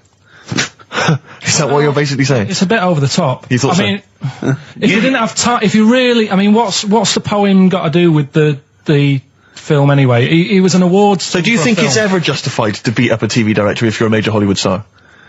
Depends what he's done, but I mean... Right, what would you have to have done, Karl, for it to be fine for him to then beat him up? The thing is, right, forget all the beating up. At the end of the day, it was a awards thing for a film. The poem had nothing to do with the film. Yeah. So go up, collect your award for that thing. And if he really, really wanted people to hear about this poem, he could have photocopied it and left it at the entrance and said, on your way out, this is a really nice poem, pick one up. No, but the thing is, he knew it was televised, so he knew by saying that poem once, he was reaching 5 billion people. That's a lot of photocopies. Do you see what I'm saying? I'm not saying he was justified. It wasn't a poem award. If it was an award show for poems, you'd say you can't cut it out. It'd be like doing the top 40 and then going, number one's good, but we haven't got time for it. But it's a films thing. Okay. And he went up and he got the award for the film. Which film was it for? I don't know, but when I wanted to give you results, I said, let's give Karl his results. Steve went, no, we should introduce people to Karl again, just remind people what Karl's like. And he's so right. I'm so glad we did this first. Am I right, though? Carry on, Steve. Okay, the next topic, what about this big debate over whether Kylie Minogue's had a bum job? I'd have to see it. Next. Okay. Anyway, Karl, look, let's have a little quick session of White Van Man. For those that don't listen to the show regularly, The Sun, as you know, has a section called White Van Man where a member of the public gets asked their opinions on the week's big political and social hot potatoes. Karl, we just thought it would be fun if you answered some of the questions. It's not so much questions, it's just your views really on these big news stories. What do you make of Olympic ski hero Alan Baxter testing positive for drugs? What did he do? Well, he won a gold medal in the Olympics, and what? he was a skier, Right. and he won gold medal, and they've just tested him positive for some kind of illegal drug. But what, I mean, if he did, why take drugs to ski? Why? Because all you do is balance. But imagine, it'd be amazing if you were stoned, like going down a hill. Yeah, it's not like you have But to... it's not going to help you, is it? No, it's not just like, gravity that's doing all the work, isn't it, with skiing? Yeah, but it's often to do with your athleticism, isn't it? It's No, but it'd be like saying, and we've just found out the people on the toboggan were on crack. It's not going to help them. You sit there and you go with the flow, and you try and you hold Could I say, the drugs he was Apparently taking... that's his defence, He probably wasn't jacking up H or, dropping a few E's or getting stoned. He was probably taking more sort of performance enhancing drugs, as opposed to him just like scoring some shit around the corner from someone, getting off his tits and jumping in a toboggan. Doesn't mean that, does it? He wasn't off his nut. Yeah. You tested you? You pissed out your head. But why doesn't he just say, don't be stupid, why would I do that? It's just not going to help me out. But it is, isn't it? Because performance enhancing drugs do. Wait a minute, Steve. Wait a minute, Karl. Right, look at this way. Okay, look at me. Yeah, have I got his attention? Yeah, the lights glinting off your ring there. Yeah. Okay, right now keep concentrating. Right, some athletes, you're aware they take drugs. That's to build up Swimmers muscle and stuff. Yeah, swimmers. For example, runners, yeah. Not only do they help build muscle, right, but they can actually, give them a boost performance-wise. They're sort of like steroids and all this sort of stuff, right? So that's the sort of thing we're talking about, okay? Right. So again, he wasn't on a bong would that help before. You? What? Why would that help you when all you've got to do is balance on skis? Not when you're at the Olympic level. Yeah. There's a lot to do with, your body and your legs. It's practice, isn't it? It's like, if you've skied for years, then you've got good balance after a bit. Oh, do you know what, Carl? Do you know what? You've made a mockery of drug taking. Well done. Right, next one, Steve. I hate this bit. I hate this. Okay, what about the fact that the pension crisis is going to force Britons to work into their 70s, Carl? You might have to carry on working into your 70s before you can claim a pension. I think it's a good thing. Because you see a lot of old people who look bored. Okay. And I honestly think if you keep your brain busy, you'll live longer. Yeah. It's only when you actually shut down, right, that's when your body sort of dies because it doesn't feel it has a purpose. Yeah. It's like if you've got flu, keep going to work. If you have a day off, you just feel worse. You'll mope about at home. Doesn't do you any good. What about where do you draw the line there? What if you say lose a finger? Pop into work? Depends. If you can't concentrate because it's painful. But what if you're a typist? You're not going to type as many words, but you'll do more at work than you would having a day off at home. Sure. Okay. Right. Steve, it's time for White Van Carl. We should definitely get some jingles. I think the show sort of lacks jingles, I think. Yeah. Noises. Yeah. Funny sound effects. Yeah. Wow. Yeah. What's Mr. Nosy Neighbour interested in? Hello, what's going on here? Oh, we should definitely get some pre-recorded comedy noises, Carl, for next week. That's my job, but unfortunately I'm busy reading about Hitler.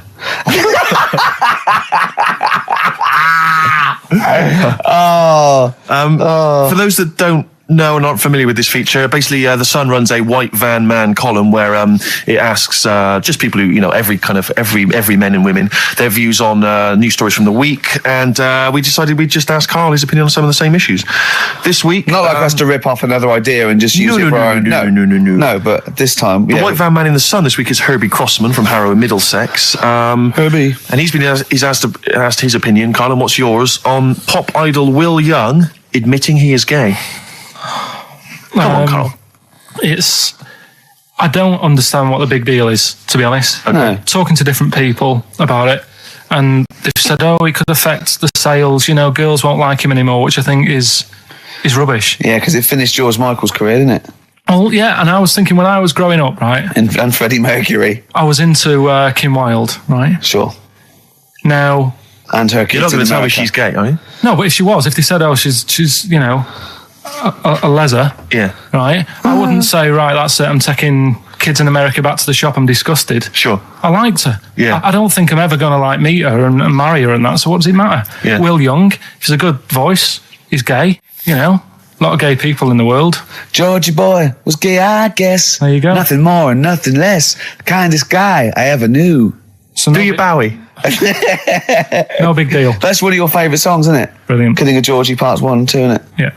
Okay, what do you say to the fact that a judge has decided that we, the general public, have a right to know about stars' flings? Basically, this is an excuse. This is basically saying, should papers be allowed to print tittle-tattle about celebrities? Oh, this is... Providing it's proven true. Oh, this is something about, isn't it, of Division 1 football or something? It's definitely out of Premiership football, it's unfair. And it is true, but he's trying to keep privacy. And the judge said, well, it's not for us to censor the press over things that are true. Right. It's up to the general public to either boycott or not, that publication. What do you think, Carl? What about all this, exposing, going through the bins of celebrities? It's not right, is it? But no. People are interested in it and buy the papers to read it. Do you know what I mean? I mean, like I said to you the other week, everyone has a go at Beckham for not being that bright. But at the end of the day, he's a good footballer. It doesn't really matter what goes on off the pitch, does it? Do you know what I mean? Yeah. Express 2 featuring David Byrne, Lazy, XFM 104.9, 1:45. I'm Ricky Gervais. Steve's got The Sun. Yes, we're just going to be doing White Van Carl, where we ask Carl the questions the Sun asked some other bloke. That's right. Because we think Carl's got more to say than anyone on anything. Carl only tells the truth, by the way. Just remember that, listeners. Off you go. Yes, well, today's White Van Man in the Sun is John Slade. He owns his own door maintenance company. His answers are very informative, I have to say. But Carl, what do you make of the Channel 4 producer, aged 30, who duped a school into believing he was a teenager for a documentary? Are you familiar with this story? No, go on. Well, basically, a 30-year-old guy kind of fooled the school into thinking he was a pupil for a secret documentary. The school's outraged. Do you think that that's for you? Should anything go when it comes to making TV? I think I've said to you before. There's loads of kids at my school. I remember being in the first year, and kids who what year do schools go up to? I was in the first year. What is it? 11. 5? Oh, sorry. First year of infants and juniors. No, secondary school. 11. Right. Year 11. Kids have beards and stuff. No, not year 11. They're 11 when they first go to secondary school. Right. Well, I'm 11. The kids at the older end. Well, there's a fifth form, and then there's you can leave when you're 16. I think, can't you now? Right. Well, kids who were 16 looked old. They did have beards. I remember going there and thinking some of them were teachers. I think he's answered that. Next one. What's the next one? Tattoos and everything. I think they're kids in the earlier years even. What do you make of the fact that Mariah Carey's £38 million payoff has cost EMI staff their jobs, and we're talking 1,800 EMI staff who have lost their jobs? What do you think of that? Yeah, I mean, is that silly money, Mariah Carey, on 38 million? She doesn't need that much. She doesn't need that much. She has to dress nice, though. It's not her fault. I'd say it's bad business. Okay. Because EMI, did you say? Yes. Right. They've got rid of them staff. Yeah. Mariah Carey's left. Who's going to do the work? Do you think Mariah should come back and do some temping? Well, they should have got a loan and paid her. Okay. Do you know what I mean? Vicious circle, that. Right. Have you done a business degree or anything? Commerce. You did commerce. Where did you do that? What did you do with that? At school, I'd learned how to fill out a cheque, pay a bill, and I think I had a trip round Kellogg's. Did you get an O level or a GCSE? We know he didn't. You know, I did. But was there a commerce exam, or was it just a division of Can't maths? remember. What did he fill out a check? A subset of It maths. was an option. It was like, if you want to do it, you can. What was it? Fill out a check. Pay a bill. Pay a bill. Have a visit round Round Kellogg's. Kellogg's, and I saw my sister's boyfriend there at the time. He sorted me out with some variety packs. Really? What was in them? You know, Rice Krispies and Good stuff. Cocoa Pops. Space Dust or whatever it is. Space Nuts. So, sorry, that wasn't Ken Dodd, though. No. That was someone else. That was an aunt. That wasn't Special K. Oh dear. What about this then? Home Secretary David Blunkett admits that muggers rule some streets. Weird this, because when I was out with you, I don't believe it's going to be weird. Whatever you say, no, Carl, when we were in that pub that night and we got talking about muggers and that, the tip is what I tend to do, because I nearly got mugged once. You nearly got mugged once. I nearly got mugged. Yeah. But I tried this technique of acting a bit mental. Right, and how did you act mental? Well, this guy wanted me trainers. And I was in Piccadilly Gardens in Manchester. It was quite late one night. Mm-hmm. And he come up, he said, I want them trainers. I said, you want them? I said, I worked hard for these. He said, how dare you come to me asking? And I got a bit livid. And he looked at me like, oh my God, he's got a right one here. And he left me. Were you acting mental, or were you just mental? No, I put it on a bit. Were you not petrified, though? Well, you don't think about it, do you, when you're sort of in the eyes of danger? Well, not you. Clearly, you're a brave man. So, what did you say? I just went a bit mad. I just kind of, because he said he wanted the trainers and they were dear ones at the time. And I just said, no, you're not having these. So I've crafted you. I said, I wanted these trainers. Yeah. And, went on to tell him how I work at printers and I don't enjoy it. And, I put in all these hours and that, and I have to cycle home for about 5 miles. And Did he give you his trainers? Yeah. Did he have a knife or I anything? just left. No, it didn't get that. Didn't get that violent. Well, that's very brave of you, Carl. Yeah, it's That's good. good advice, though. Just act mental. See, what's it? Should have tried it the other night.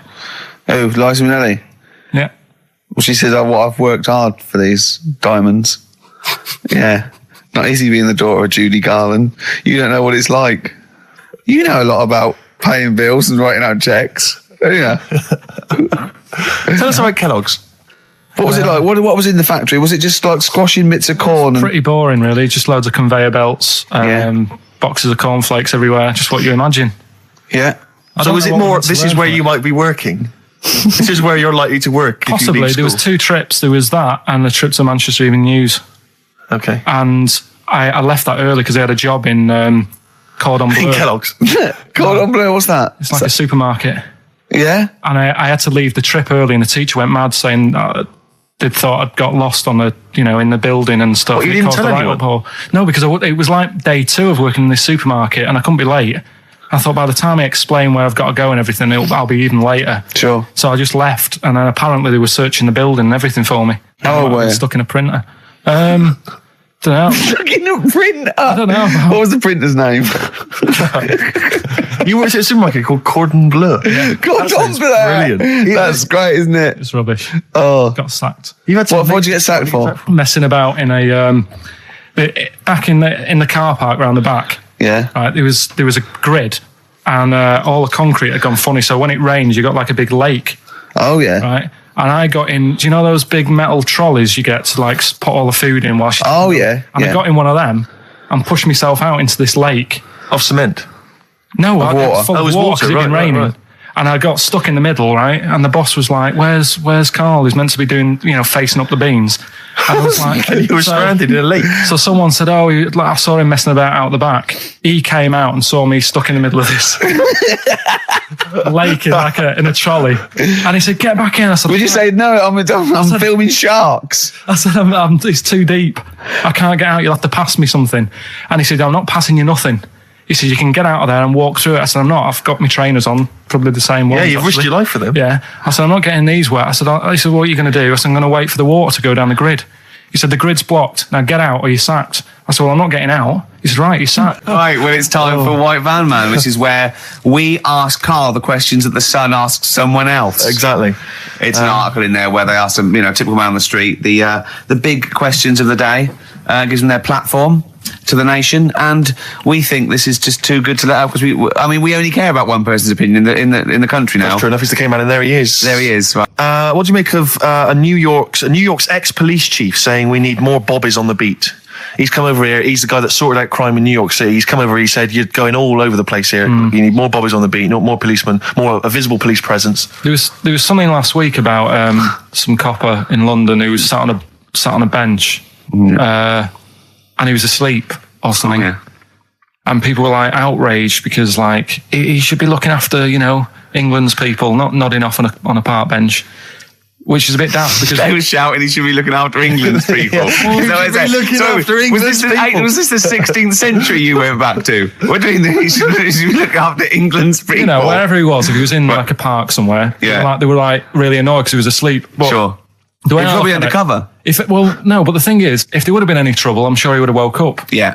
If there was any if someone needed help and he screamed, he would have woke up. So I don't know why they were having a go at him. Yeah. And, And he might not have been there at all. So, it was, so Yeah. he would probably have his radio turned on, didn't he? Yeah. Listening to Heart. So you're not concerned then that there's not the crime's I going up? think there's enough. I see quite a lot of them whizzing around. Okay.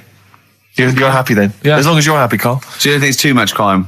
No. Just the right amount of crime? Yeah. What about the fact that new gambling laws give Blackpool the green light to become a British Las Vegas? What do you make of that? Are you a gambler? Little bit when I go on holiday, like going in the arcade and having a little flutter. Sure. What's your favourite? I have a go on the fruit machines. Yeah. There's a good one called The Simpsons. Right. Is that your favourite? Yeah, it's quite good. Is that a tie-in with the TV show The Simpsons? Yeah. Okay. Will he make Blackpool the next Vegas? I don't think so. No, nor Can't do see it I. happening. No. You been to Blackpool? Yeah. What was it? Was it anything? It's a bit rank. Is it? It is a bit rough. Okay. Needs a lot of work doing on it. Yeah. No, that won't happen. Okay. And you're not worried about this encouraging gambling, generally? Gambling's not a vice you're concerned about? If you're a gambler, you're a gambler. Do you know what I mean? If Blackpool isn't done up, they'll go somewhere else to have a flutter. Sure. So it's not going to make any difference. Okay. No. Well, it's time. Well, Go on. that time, isn't it? Yeah. Play the jingle. Yeah. White Van Man, Carl. Brilliant. Recorded at great expense, that jingle. Yeah. Yeah, this is where we just hijack an idea from The Sun, which is White Van Man, where The Sun asks, in this instance, a cabbie by the look of it. Oh no, a fruit and veg shop owner. Ours is slightly different because the Sun sort of like pick on a perfectly normal member of the public. Exactly. So that's where we've got the upper twist. hand. Yeah. And they ask him about the the hot potatoes. This week, Carl, my first question to you, well, your thoughts, please, on the criticism of the BBC over their coverage of the Queen Mum's death. What do you make of this? You're aware of all the criticism that Peter Sissons asked some probing questions? No, I thought it wore was a burgundy tie. I thought that's it. Yeah, he just had it didn't show respect. He just had a burgundy tie on. See that?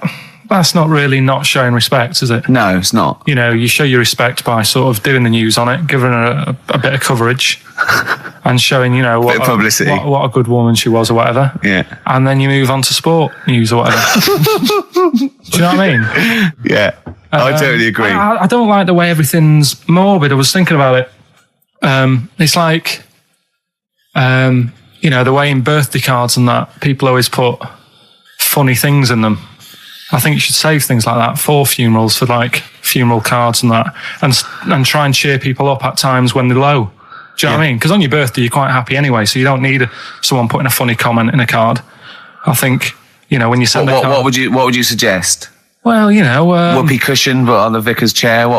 How would you liven up the funeral? Just little things in the card. I mean, you're just writing stuff like, well, you know, at least you're still alive or whatever. So as you're giving the eulogy... So, that'd be good. So supposing someone's husband's killed in a car crash, you go around with some flowers and a little card, and it says, at least you're still alive.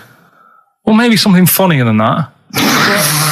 Well, maybe like if you got up to give the eulogy during a funeral, just wear a pair of comedy tits. Yeah, or those glasses that are eyes on sort of Yeah. springs. But why has everyone got to be so sad I about agree. someone dying? No, what annoys me is that when you see the people on television, these sort of members of the public, and they're crying about the Queen Mother, who was sad when anyone dies, sad when anyone nan dies. She was 102, and I mean, it's sort of like I think they should cry. Well, there's a picture in the paper I today. don't understand it. There's a picture in the paper today of various people who were lining the funeral kind of route yesterday, and there's a picture of a very young child, maybe sort of 5 or 6, on the arms of her dad, and her head bowed, and it says a young girl there weeps for the Queen Mother. And I was looking at it, and you can tell she's just tired.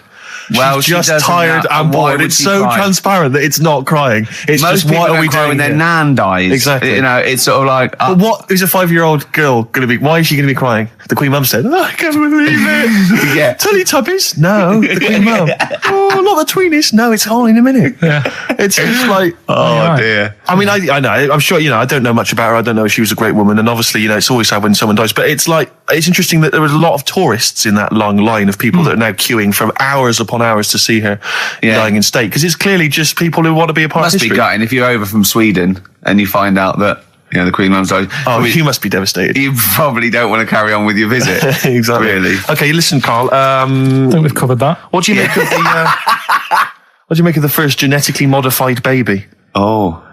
Are you worried about this? Do you know what did they do? What? Let me see what it says here. It Well, says, isn't it just choosing the, you know, eye colour? Well, this is the concern, isn't it? That in the future you'll be able to decide whether it's a boy or a girl, how intelligent it is, what it looks like, is it handsome, is it ugly? Obviously, no one will choose an ugly baby, and so on and so on and so on. And so it means that, you know, where will it lead? Where will it end, Carl? Are you concerned?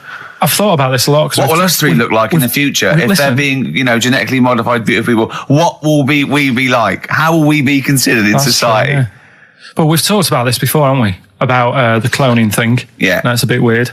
Yeah. But I don't think it matters, because at the end of the day, right, you might look like some other kid, but it's the way you're brought up that will change your features and the way you are, you know, your personality. If you lie, you get a long nose, don't you? Well, no, but listen, right, because I remember when we, you know, I was growing up on this estate. This is going to be good. Go on. No, it's not. It's just an example of how this doesn't work. Go on. So we don't need to worry, sort of thing. Sure. Right? Okay.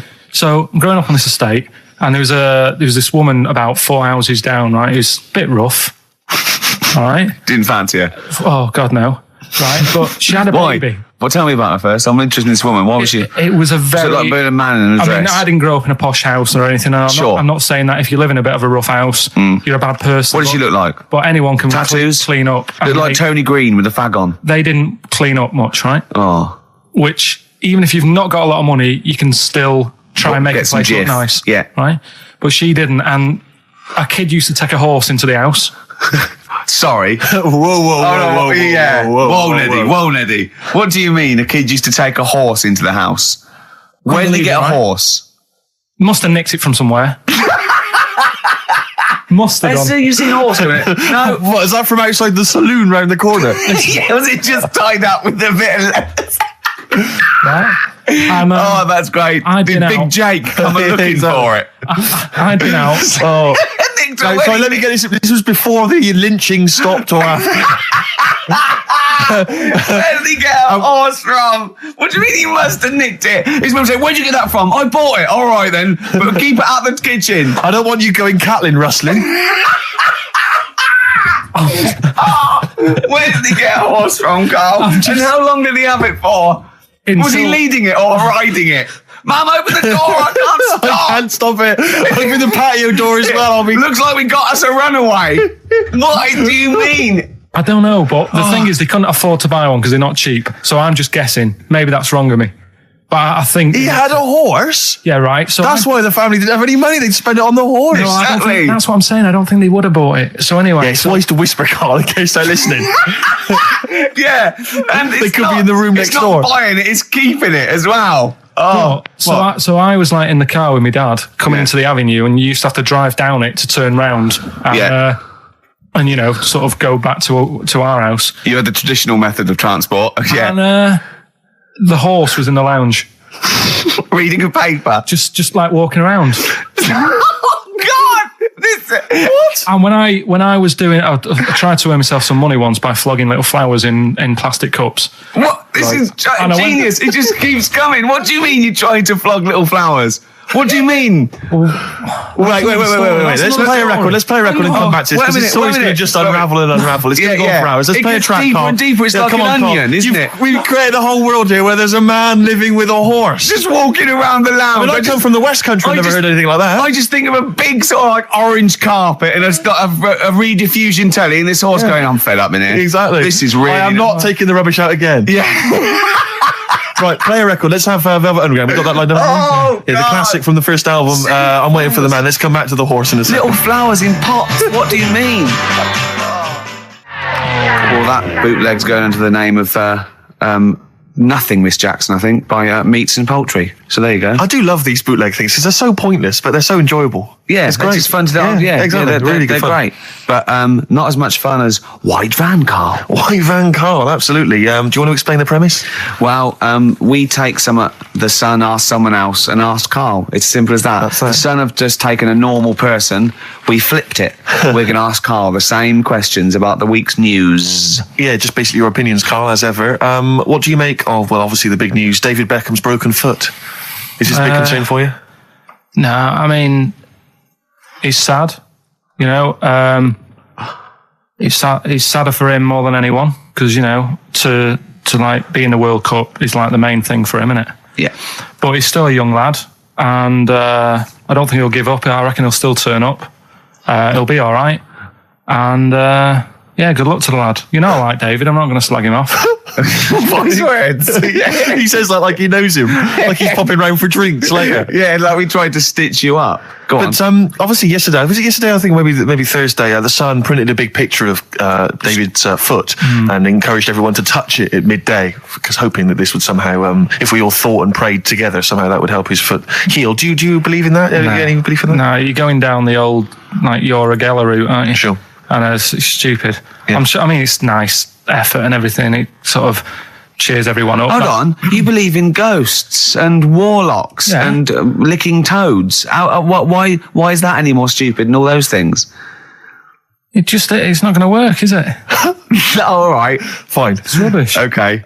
What about this then? There's apparently now available £1.5 million apartments available on an exclusive ship which sails around the world. Yeah, it's like what do you make of that? It's a huge thing, and you live on it, and it's.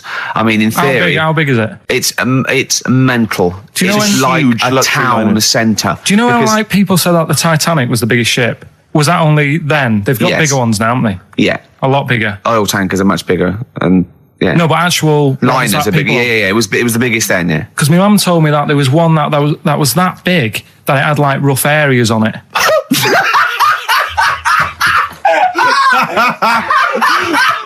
Oh God!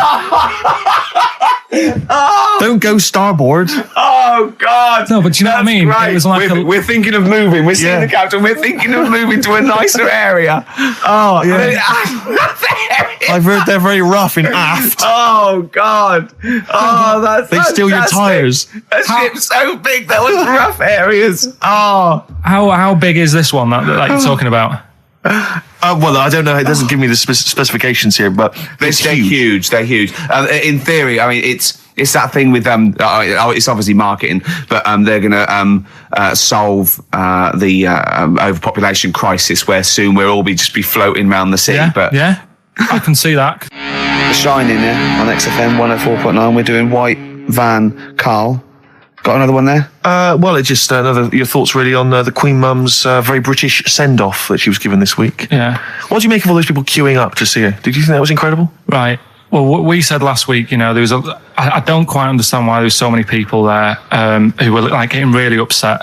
Do you know what I mean? Really upset, crying and stuff. And you can lose someone who's like related to you, and you don't cry like that. You sort of sit there and you think back to what you did with them and stuff, and then that's it. But the queue thing, wasn't it like miles long and stuff? Yeah. It was, yeah. Right. I was sat watching this with Sue. 12 hours queuing. Yeah. It never got to 12 hours. It did, but that was the estimated time. No, but how long is a queue when they're just like, walking along? Think how far you can sort of like, stagger in 12 hours. Incredible. It's been ridiculous. Yeah. But again, if they want to do that, it's their time and that, isn't it? And it was at the weekend, so they could have, it's not as if they got out of work to do it. No. You know what I mean? They used their own time, so good on them. But I thought, right, what they could have done, remember when I studied Che Guevara? Yep. Yeah. Right?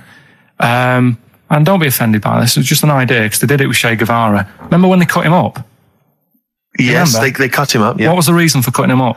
Well, they cut up Che in order to try and... you told us that they were going to send bits of his body to Fidel Castro and various other people, wasn't that right? As a warning, wasn't it, though, to all the people, like, one to... Yeah, my understanding was that they cut him up in order to... so they could bury him in different places, so that there'd be one shrine. There'd be not one place that you could go to in order to sort of make it into a martyr. A little bit like that. I've like... I can vaguely see where this is going. 6 queues, and it's like, number 1... You can, go and pay respect to her head or whatever. Oh, God. No, but I just was thinking the way of speeding it up. I'm not having a go. I'm not, because they haven't done it, so it doesn't matter. God. But they did it with Che Guevara. Yeah. Everybody would have felt like they've got close to her. And it would have speeded it up. No, I mean, I can understand. Can I just say that genuinely, Carl is not being disrespectful here.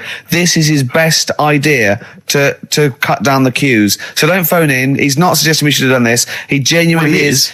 But I mean, he's not doing it to be nasty or wacky or he thinks this is a good idea. So can I just throw a thought at Che Guevara, who was like a powerful man who did a lot for the world and what have you. Yeah. And have you heard that? I feel slightly responsible for this, because have you heard of the quote, a little knowledge is a dangerous thing? Yeah. Okay. Steve, next one? No, just a very quick question. I can understand those that have queued for 12 hours to see the head. I'd be a little bit annoyed if I got there to find a toe. I'll tell you what, though. I'll tell you what they could do without chopping her up. They could put about 9 queues. Each could see each hip she had. That's true enough. Because she's had about 9 of them. Yeah. So it'd just be, if you want to see the whole body, it's a 12-hour queue. If you just want to see a couple of the hips. Here's another suggestion for you, I just thought, right? What? Instead of everyone queuing to see her, why not put her on a trolley and wheel her past everyone else? Running. So you could have some students on Rag Week. They can combine it, like when they're always pushing a bed. They could just run it along the queue. No, that'd be fantastic. That'd be disrespectful. Right, as opposed to the chopping up. So sure. No, Right. but just an idea. Just I apologise now if anyone's offended. Anyone offended, I'm sorry. But Yeah. Okay, we just do White Van Carl then. This is your opinions. You can't be wrong on this, can you? There's no right or wrong answer here. Okay. Right.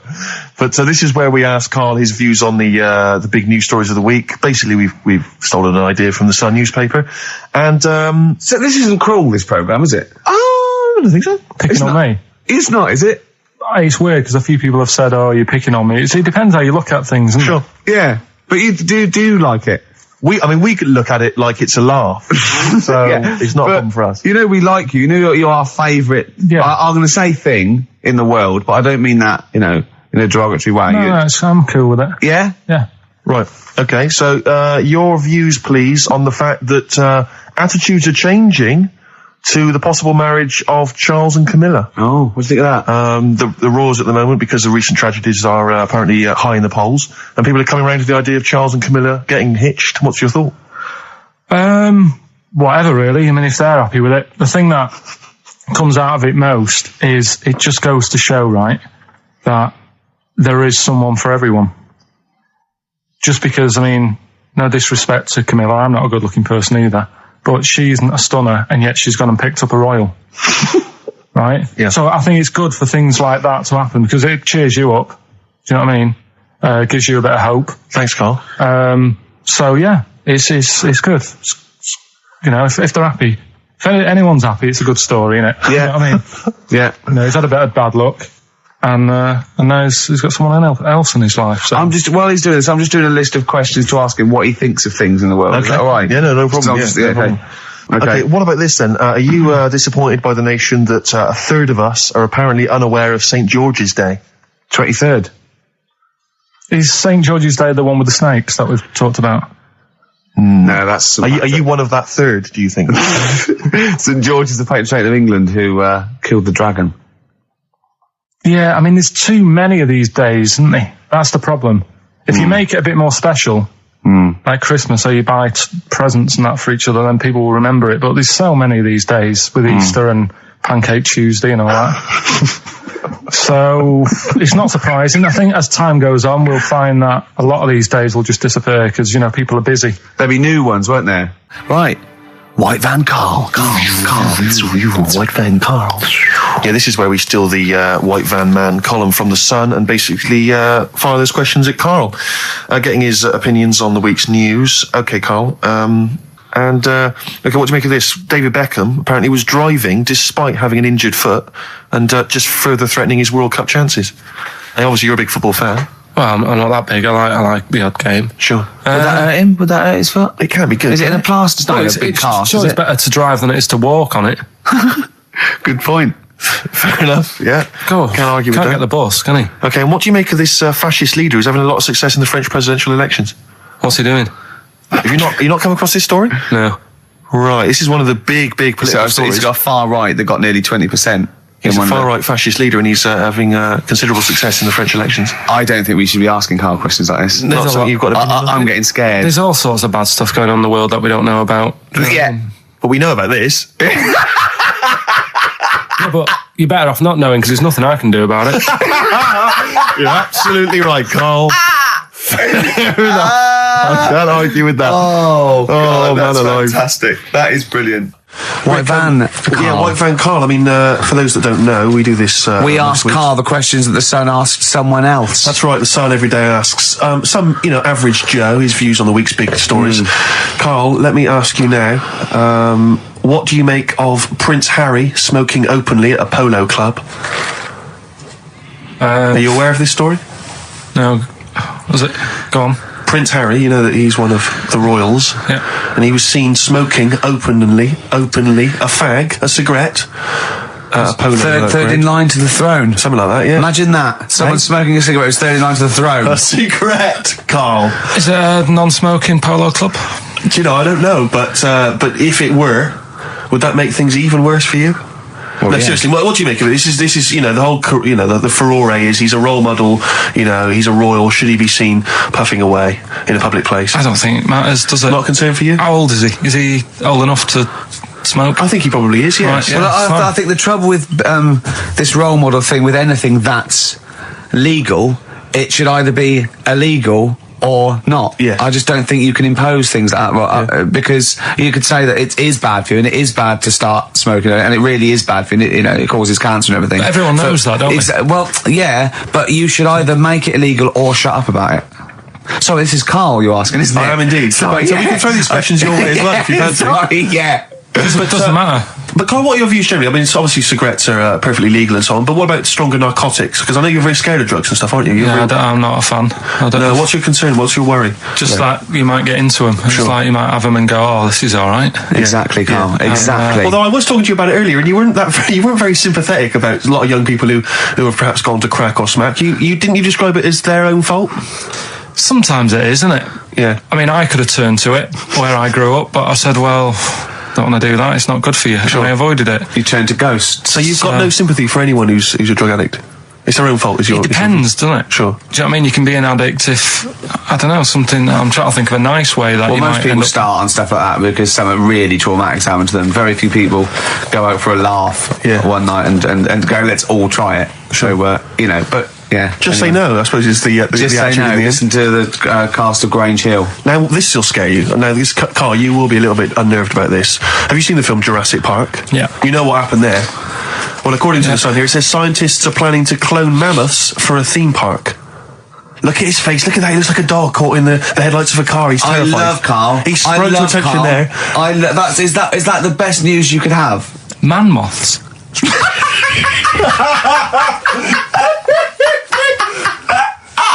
Right. Yeah, Carl, moths. I Man love moths. the fact that that's why he was so excited that they bred a man moth. What is this? Yeah, it's a human being that hides in your wardrobe and eats the entire jacket in a day. Yeah. What do you mean, man moths? Mammoths. Mammoth, the big hairy you heard cow of the from the mammoth? Ice Age. I mean, elephant. You're not so excited about that, then? You can take or leave bringing back mammoths to life, but a man moth... A man moth is a different matter.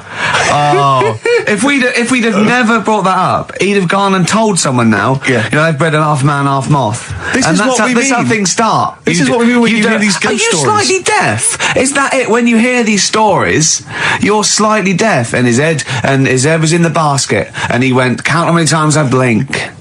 Is it? Carl, is English your first language? Are you actually foreign? Is that the thing? Yeah. Should we speak when we say slower? foreign, we mean not of this planet. Yeah. Should we speak slower? Would that be a help to you? No, go on. Next What do you one. make of that? Do you think that's good? The Do you think idea that's good of to bring back mammoths? prehistoric animals. These giant elephants. They're slow, aren't they? It's not as if they're going to like get out and run fast and they can't capture them. They'd probably be a fence, to be honest, Carl. They'd probably be a fence. No, but you're asking it as if like, oh, it could all go wrong, but it couldn't, could it? Well, Really? but the point was about Jurassic Park is they thought it wouldn't go wrong. They thought they had it all under Yeah, but control. that was And Have you learned Dinosaurs. nothing from Jurassic Park, Carl? Dinosaurs would say, "Oh, think about it before you do it." But with a hairy elephant, it's not going to. not a concern for you. Would you go along to see him? Would you be interested in that? If it was in the area, He's great, isn't he? I'd love a queue, Nothing right? impresses No, him. but what I'd like to do is Carl sitting like Yoda in a little cave, and I'd just like to see people like Tony Blair and, you know, Stephen Hawking's in a queue, and they go and say, "Carl, got a bit of a problem." And thinking of cloning a man and a moth. Problem? Not an issue. No, if I'm in the area, I might cruise around and have a look at it. Otherwise, just don't send it near my clothes. Oh, that's fantastic. So it's just for a second. What's as the words "man moth" came into your head, how excited were you? I mean, were you both terrified and excited? For the moment when you thought that they'd cloned a man and a moth. I pictured What kind of face did he have? Did he have the moth's head, or was it a man's head? just a little man head. Right. What was his face? What did it look like? He just was like a bit shocked. Perplexed. Yeah. Yeah. It was like he'd been grafted onto the body of a moth without his consent. And when he was asleep, lad. Yeah, he'd woken up. he just went in to have a goiter removed, Yeah. and they said, "We've He replaced woke your up with goiter with the body of a giant moth." Yeah. Is that all right, Mr. Jenkins? So he had the head of a little. Was it a little boy or a man? Little man, Right. Okay. and he's just bumping into a lamp. Just bumping into a.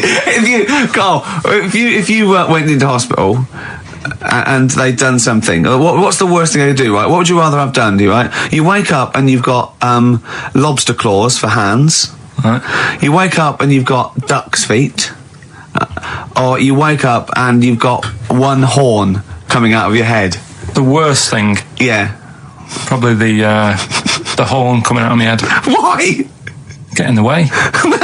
That'd be useful, wouldn't it, in fights and stuff? And for like parties, people would play Well, I suppose quoits. the lobster claws would also be quite handy there. Definitely. Listen, we haven't done it for a while. White Van Man. I thought Yeah, there's it's some back, interesting questions it's back. raised today, and I Yeah. think it might be nice to just throw them Carl's I think we direction. set Carl up again in the last hour as a person that people want to know Yeah, they want his to know what he's opinions thinking. on the They wanna world. know what- Yeah. Well, if you're not familiar with it, on Saturdays, the Sun newspaper asks a typical white van driver questions his opinions on the week's news, and we thought we'd throw these in the direction of Carl. Yeah. And then, what do you make of this teenage thug, Carl, Mickey Carroll, who spent 4 months in jail and he's won 9.7 million on the lottery? Is that justice? When you think of all the good people that are going hungry, and there's a lad there and he's won. Did he buy the ticket before he 9.7? went in? No, I think he bought it once he'd come out. So he's done his time. He's done his time. Fair enough then. He's been punished. Yeah. Right. He's bought a ticket. He's had a lot of bad luck. Mm-hmm. Now he's having a bit of good luck. Right, next one. Are you concerned that now he's got all that money, he could turn into like a sort of mastermind villain? You know, like a James Bond style villain? He's got a criminal streak, we know that. Is that a concern for you? Well, we imagine don't. that he could build some kind of underwater fortress. We don't. With my lawyer's hat on, we don't know that. Yeah, well. Well, he'd have to prove that he didn't have a criminal streak. I'd say you've been in jail for 4 months. Yeah, sometimes people are bad because they haven't got any money, so he might be Interesting an point. angel of gold now. Or whatever Yeah. it is. It's a long time since we've had any white van, Carl. For those that don't remember this particular hot feature, we basically ask Carl some of the questions that are asked of a white van driver in the Sun. They always have this on Saturday afternoons. Anyway, here's the first one. They're not fascinating, Carl, but I'm just interested on your take, really. Yeah. What do you make of Cilla Black quitting Blind Date after her husband sent a message from beyond the grave? Are you familiar with this story? I didn't know that. What's that? She went to see a medium, and supposedly her husband passed on information through the medium, which was incredibly vague, but persuaded her to quit live on air. Well, it's about time, isn't it? If even dead people are saying, enough's enough. Well, I'll tell you what though, talking about ghosts and that, do you know how I'm into them? Yeah. Right? How weird do you think this is, right? Well, it's not true. Before you say it, play a record. No, go on. Go on. Right, it's this woman, I don't even know if it's ghost really, it's just a bit weird. Sure. Yeah, sure. There's this woman, and she's not a woman, she's a kid. Sure. Okay. Sure. She's walking down like a street in her area, it's a nice day and everything's normal. She's walking down, and a woman comes up, cycling past, right? The woman on the bike looks at the kid, absolutely terrified, right? Got a really scary face on her. Yeah. The kid's thinking, why is she doing that? Yeah. Right? So anyway, she thinks nothing of it, goes, I think she was playing in the park or whatever, goes and has a nice day. About 15 years later... Oh, right, yeah. She's, I don't know, I think she was going to work, right, on a bike. She was riding her own bike. Riding her own bike, cycling down the road. Oh, yeah. Looks at the kid. That's the thing that happened, like, 15, 20 years ago. Right. It's her on the bike looking at her as a kid. Right. Not another child. No. So it's her, she's seen herself. Carl? I mean, I don't know where to start. Firstly, where's this information come from? But I mean, why do you ever? I mean, I don't know what part of that you think can be true. I mean, honest. I'm speechless. I don't know what to say.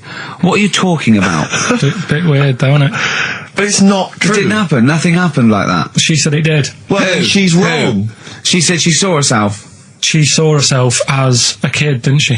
Did she carry on riding and as an adult when she was a kid. Did she stop and talk to herself, or did she ride on by and think, that's a bit weird, there's me as an 8-year-old. I won't stop, I'll be late for work. Yeah, if I'm late again, the boss said he'd be in trouble. Yeah.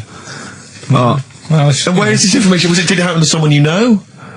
No. You overheard it on the bus? No, it was in the 14 Times. We've had a lot of emails saying, could you bring back White Van Carl? Oh, yeah. Which is that section of the show where we ask the questions that the Sun asks someone various else. Random punters Yeah. of Carl. But sadly, recently, they've got very politicised and very kind of, basically a little bit depressing. So there's not really anything appropriate. But I have trawled the papers looking for other questions posed in other sections of the Sun. Good idea. I was just looking here at the Dear Deirdre section, which is the sort of problem page. I don't know what your views are on this. I'd love to see Carl. Oh, God, can we get him a job? Just ask. Oh, my God, that would be amazing. Right? Well, here's one. I'd like to see your view on this, Carl. I'm a happily married 42-year-old woman with 4 kids, yet I've developed a huge crush on pop star Darius Dinesh. Yeah. It sent my hormone levels through the roof, Yeah. and last night I woke my husband up at 4 a.m. for sex. We've been married for 20 years and he can't believe his luck. Recently I've been having... I want to go to I'll stop you there. Why are you telling me? Right, carry on. Sorry. Recently, I've been having erotic thoughts about Darius morning, noon and night. Yeah. I haven't felt like this since I was a teenager and mad about Donny Osmond. My husband is amazed at the change in me. We had sex twice last night and again this morning. Again, why are you telling me this? Yeah, go on. He's just boasting. This is not a problem. It's not a problem. What's here. the problem? No problem, just wanted to tell someone. Thanks very much. I watched Darius on TV last night, and when my husband came home, I dragged him into the kitchen and we made mad, passionate love. Right, they did it then, twice last night, once this morning. That's 4 4 times. The 5 times she's mentioned it so far. Yeah. She's doing all right. My husband. This is a great bit. My husband thinks it might be his new moustache. Or that I'm going through the menopause, but I know You were thinking of growing a moustache? I was Just thinking think of of growing a changing moustache. like with the ladies? I love the idea that's what he thinks it is. He's telling his mates in the pub. You should go grow mad with for me. these. Grow The with old these, Tom right? Selleck. 5 times in the last 24 hours. Hooray for sexy Darius. So, what do you make of that then? What are your views on that? Hold on though, if that bloke is reading that paper, that narrows it down It's a gotta bit. be, yeah. Who else did he know? His wife likes Darius, he's had sex 5 times that night, and he grew a new moustache. He's thinking, I wonder if that's me. Maureen. Yeah, go on. But what's your concern? Because I'll tell you what her problem is. She's worried that, the reason that she's now kind of overly excited and she's having this great sex with her husband is because she's actually fantasizing about someone completely different, younger. She's having these wayward thoughts, isn't she? She's a bit concerned about that. What's your concern? What are your thoughts? I reckon she's going to start shoplifting soon and coming out in hot flushes. Go on. Just, they're both happy, aren't they? He's getting what he wants. She's happy. I'd say, yeah, whatever, get on with it. Do you think that she should confess? She wants to be honest with him. I wouldn't, because not that many fellas like Darius. Right. So, if you're sort of thinking, oh, she'd rather have him than me, I don't What do you think it's gonna Darius would think of this? work. He'd probably be happy with that. I mean, What would you do if you got loads of phone calls, right, from women going, Carl, whenever you're on the radio, I just have to do it. I just have to do it. Your voice makes me... I'd say, alright, well, it's alright. I'd be happy with that. Would you? Yeah. I mean, just in case anyone is doing that. What would you do to sort of like egg them on a little bit to help them out? What do you think? What sexy things would you say? What do you think is your quality? What do you think people would find, pretty horny about you? Is it your sort of mank wine, do you think, that? Well, I think it was in Hot Tickets magazine. Sure. It's free with the Evening Standard. I might get some free Evening Standards now. I've plugged that. Yeah. I just reading in there that I don't know if it's still going to happen, but apparently she was going to do a little cheeky appearance at GAY. GAY? In London. And obviously I was quite excited because I'm a Spears fan. Do you know that's what that spells, don't you? GAY? Yeah. Gay. Yeah. Yeah. Well, I think it is a gay club. Oh, sure, This is what I was ascertaining from the article. Oh, because they've called it what it is. Exactly. Yeah. And apparently she was going to be previewing some of her new album live on stage at GAY. Now that's an intimate venue. Normally you'd have to see someone like Spears, probably at Wembley Arena, someone like that. I'm thinking I'm a Spears fan, get up a couple of the gang together. Yeah. Some of the lads. Exactly. Yeah. Cruise down there. Yeah. But then I read on in the article that apparently the doorman at GAY were only going to let in regulars, and the way they were going to ascertain if you were a regular was by asking a series of questions at the door. What, testing if you're really... Now, I don't know if the questions would be about the interior of GAY. Or the interior of someone else. Yeah. Or just general kind of... what, do you reckon you'd have passed the... Well, that's what I was wondering. So you'd have had to pretend to be... GAY to get in to see Spears. Now Can you say gay on the radio? Yeah, I think so. Yeah. There's irony, isn't it? So you're pretending to be gay to get into a club to see a bird that you like. Yeah. I'll give you a little quick test. Right. Shall I? All right. Sorry, what's your name, mate? Paolo. All right, Paolo. Yeah. You haven't done a lot with your hair. You just sort of let it grow out. I mean, would you be putting product on a bit later? Because I mean, you don't look very. You look sort of quite masculine, quite. Yeah, well, sort of like you didn't care, like you have no care about how you look, like you're normally it would be shaved. Of course. Oh, okay. Yeah. We would say normally that looks about like 3 months growth there. Why haven't you? I've been ill. Nothing serious? Nothing serious. Okay. No, that's why I let it grow. So it's grown. Okay. Yeah. So what time would you normally be going out then? Normally I'd go out about I'd go out about 8ish. 8 o'clock in the evening you go? No. That sounds a bit early. That's what... No, I'd go out about 3 in the morning normally. Right. So I take them on... Yeah. Okay. Right. So that's right. Yeah. Where'd you go? Down sort of... Compton Street for a coffee and then onto GAY. Something like that. With your little shaved head. Yeah. Okay. Well, you're doing fine. Gay. Sounding pretty good. Can I just ask you one final question? 20 bender points? 20 bender points. So I'm just going to let you in. Okay, I'm just going to tell the guys to let you in. But I'll ask you one more question. Yeah. Do you prefer Knobs or tits, Paolo? Knobs. Knobs, you love No, knobs, do you? absolutely Can't get not. enough knobs. So you hate tits, I assume? Load them. You hate tits, do you? Yes. Okay. What? Even Liza Minnelli's? I don't know what to say. I love hers. But not in a straight way. Straight way. In a gay So way. okay. So you love knobs more than tits, I love right? knobs more than tits. Okay. I love knobs. In you go. Thanks very much. Brittany's on, do you? Oh, she is so sexy. Oh. See, that's what would give me away. It'd be like I the know. great escape. It's just the last. Yeah. You just. Well, you're. I mean, I think you're probably a bit bi.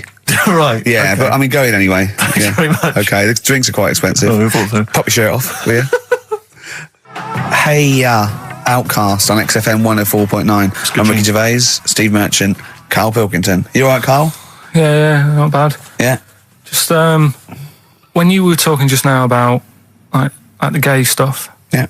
right? I don't know if you saw the thing the other week about the fella who's on that quiz show. Oh. Sort of Oh, right. Okay. gay Who? fella, straight sort of man, woman. thing. What are you talking about? Tell me what did you see? Tell me what you saw.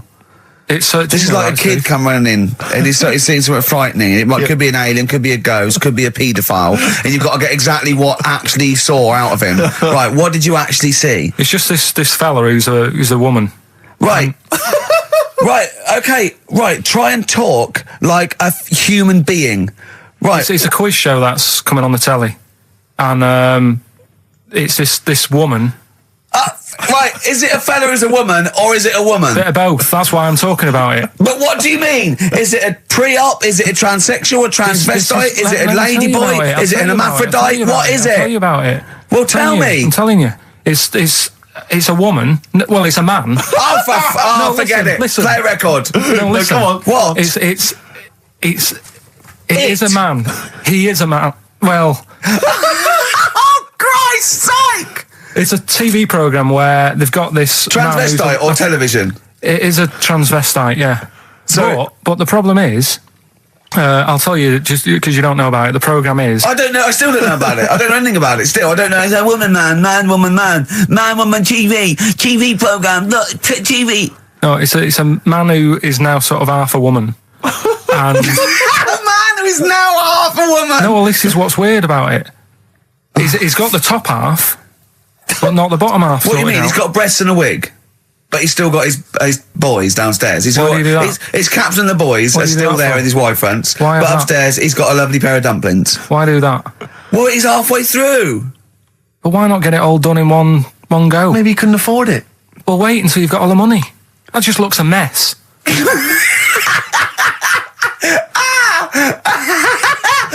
And who's he pleasing there? Well, he wakes up in the morning and everyone. pleases himself. He can't believe his luck. He doesn't know where to start. No, but what I don't understand, I mean, I don't want to see him. Well, can I just see him finish that ignorant. sentence? What you don't understand is just about everything. Yeah. Right. What? I find it weird, right? I sort of get, I understand the gay thing, right? But, Do you? What do you mean? well, I know. Well, I tell know, me the gay thing. Explain the well, gay I thing. just know if you're a fella, you like men. I don't know much more than that. What do you mean you don't know? But what I mean is, with a transvestite, what's going on there? What do they want? A transvestite is a cross dresser. See, I don't get that either. Because You mean a transsexual? That's a man who likes to dress in women's clothing. It's not necessarily. They're not necessarily gay. They're or not straight gay. They're or often anything. not gay. They just happen to like wearing women's Those clothes, aren't you? but then why not wear women's clothes that could be seen as a bloke's, like Suzanne wears jeans? No, but Just but that's buy the women's thing. jeans. But that's their problem, is it? They like being seen as a woman. They like being seen as a woman. It's not just that it's more comfortable, or they'd wear a kilt. They like being seen as a woman. They feel more comfortable. All right, and what's the deal with this fella who's got... We don't know both? who this fella is. No, we don't know this man who's half a woman. He's called Miriam. Oh, that's helps. yeah. Brilliant. I love this scientific basis. No, I so think- all he's done, he's had the tits done. He's probably had the hormones. Probably lived as a woman for a while. The last step, because you can probably reverse the breasts anyway, because they're probably implants and hormonal things. And whereas you chop your knob and boys off, that's you come back the next day and go, sorry, I didn't mean that. I wanted my ears pierced. It's a bit more of a bigger operation to put them back. So doctors are probably making sure that he's just Surely absolutely... if you've had the top half done, you're not going to go back on what you've said. But no, what's the top half being done? I could get you breast implants, give you a bit of hormonal treatment. Now that would be a great idea for next week. and you could reverse it. What you can't do is grow a knob back.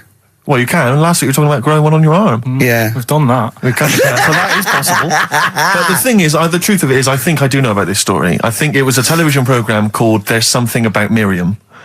The conceit of which was that this pre-op transsexual... So I guessed that right, yeah. Was masquerading as a woman. Right. And various blokes... who didn't realise that this was a man, had to I've heard try about and this. seduce her. And when they found out that it was actually a bloke, and a lot of them had kissed her, they refused to let it be shown. I agree though. That's just terrible. Yeah. That's deceit. But I mean, you know, that's awful. I hated that. You know, who's the biggest, most professional person in radio? It's probably Terry Wogan, isn't it? And it was you that said you can't tell what the sentence he's saying because he keeps going up at the end before. But he never, there's never any punctuation. Yeah. So he'll just segue from one point to the next. So he'll be like, going on my holidays, Friday. We're having a lovely time, says Mrs. Dorothy Sheehan of Westminster. I'm thinking of going to Greece. And it's halfway. So he's got his knobs, but he's still got the tits. Yeah. Typical. Oh, hello, Paolo. Do you want to come into my club to see? Yeah, I'd love to go. Britney Spears, I'm a massive fan. Yeah, well, it doesn't start for a while. It's it's only about 8 o'clock, and you know you're not going out for hours yet. No. 8 or 7. But might as well watch a bit of telly. We've got FA Cup final. Ooh. Oh, yeah. Just that's a good one, isn't it? Or we've got the Eurovision Song Contest. What do you want to watch, Paolo? Oh, blimey. Well, I love all the camp and lame of the Eurovision Song Contest. Yeah. But is that David Beckham playing? Because I love him. And his hair and his legs. See what you've done. You see? So you will watch the football, but you'll be mainly looking at the legs and the tight shorts. So while Beckham's knocking them in, you'll be exactly knocking one. Right. Let's. Do you notice? Remember, I never really looked, but when you see old clips of, say, early '80s footballers, the shorts are much tighter. Aren't they? I don't know. I don't really know. I wasn't really looking. I remember Carl was saying when he went and there was 2 strippers, a bloke and a woman, and they whipped off their clothes at the same time, and you looked straight at the boys. Yeah, everybody would. You would have done. Right. You do. You do. You look at his doo-doo. What do you mean? You look at his doo-doo. No, what? I'm just saying. If you were there, you would have done the same. 2 people on the stage. Yeah. Woman and a man. Yeah. They were getting the clothes off. Yeah. Right? The fella took his pants off the same time as the girl took her knickers off. Yeah, right. All I'm saying is it's human nature to have a quick look, have a quick glance, see what's going on. See what's going on. And then I wanted to look at the woman, but she put her knickers back on quick. She didn't live opposite from you, did she? But just to return briefly to the shorts question.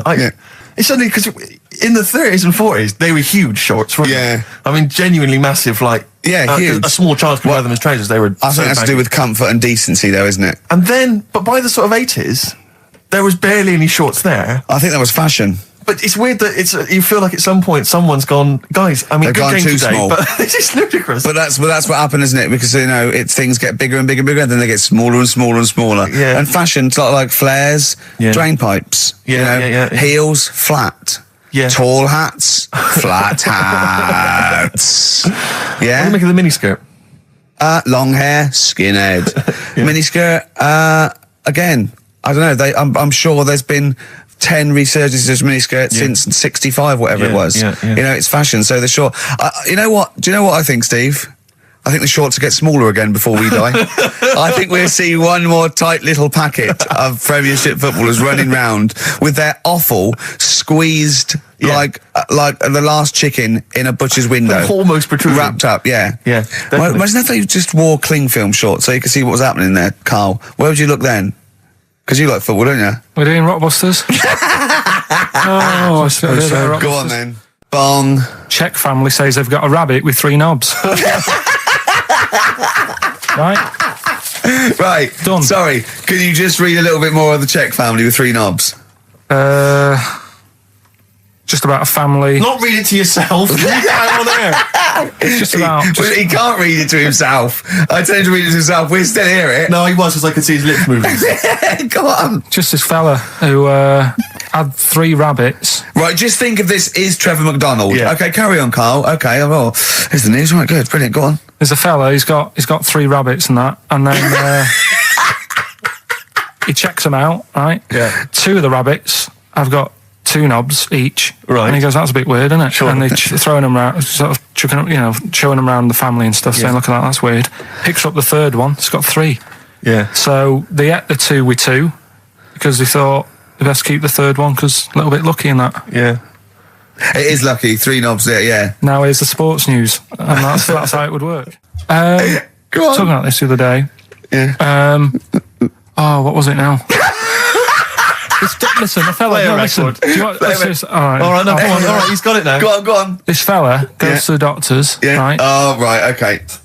Right, if this is in any way apocryphal, stupid, illogical, impossible, right, you are never, ever speaking again on radio.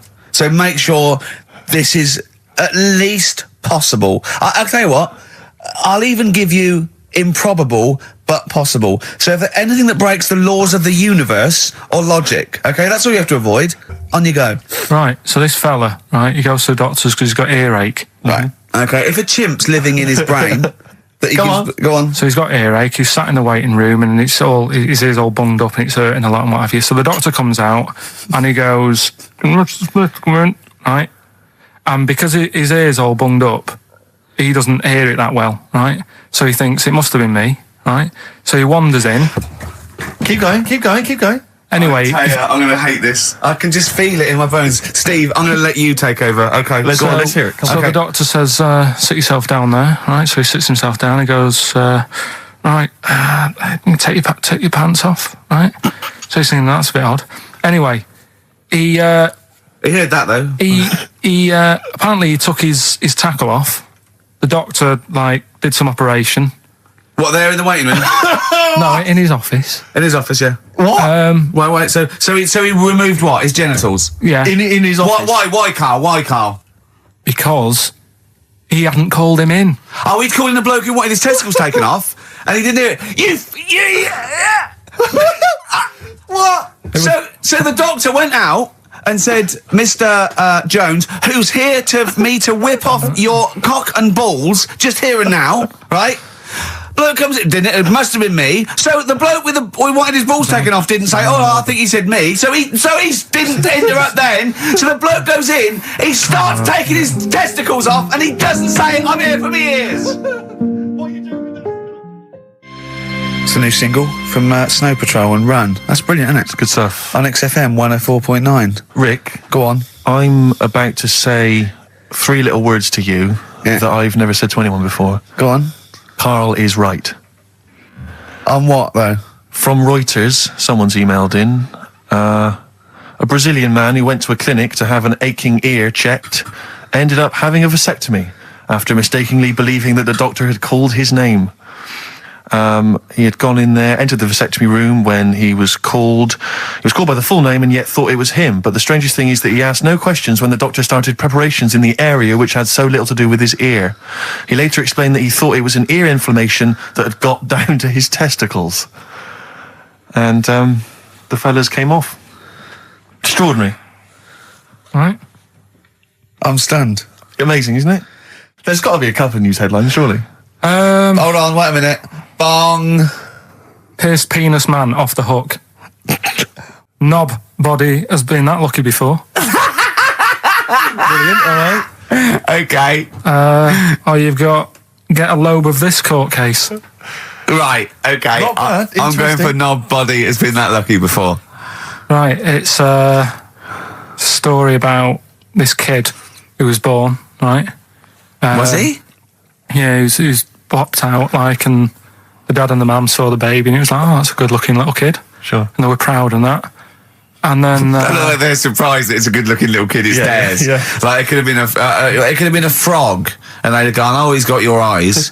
And then the doctor goes, yeah, it is, but look at that. What? He said, it's a boy and hasn't got a knob. I love the doctor saying that. I love this GP or this midwife saying that. Oh, we love little boy. Yeah, but no knob, baby. Mr. and Mrs. I mean, think. Right.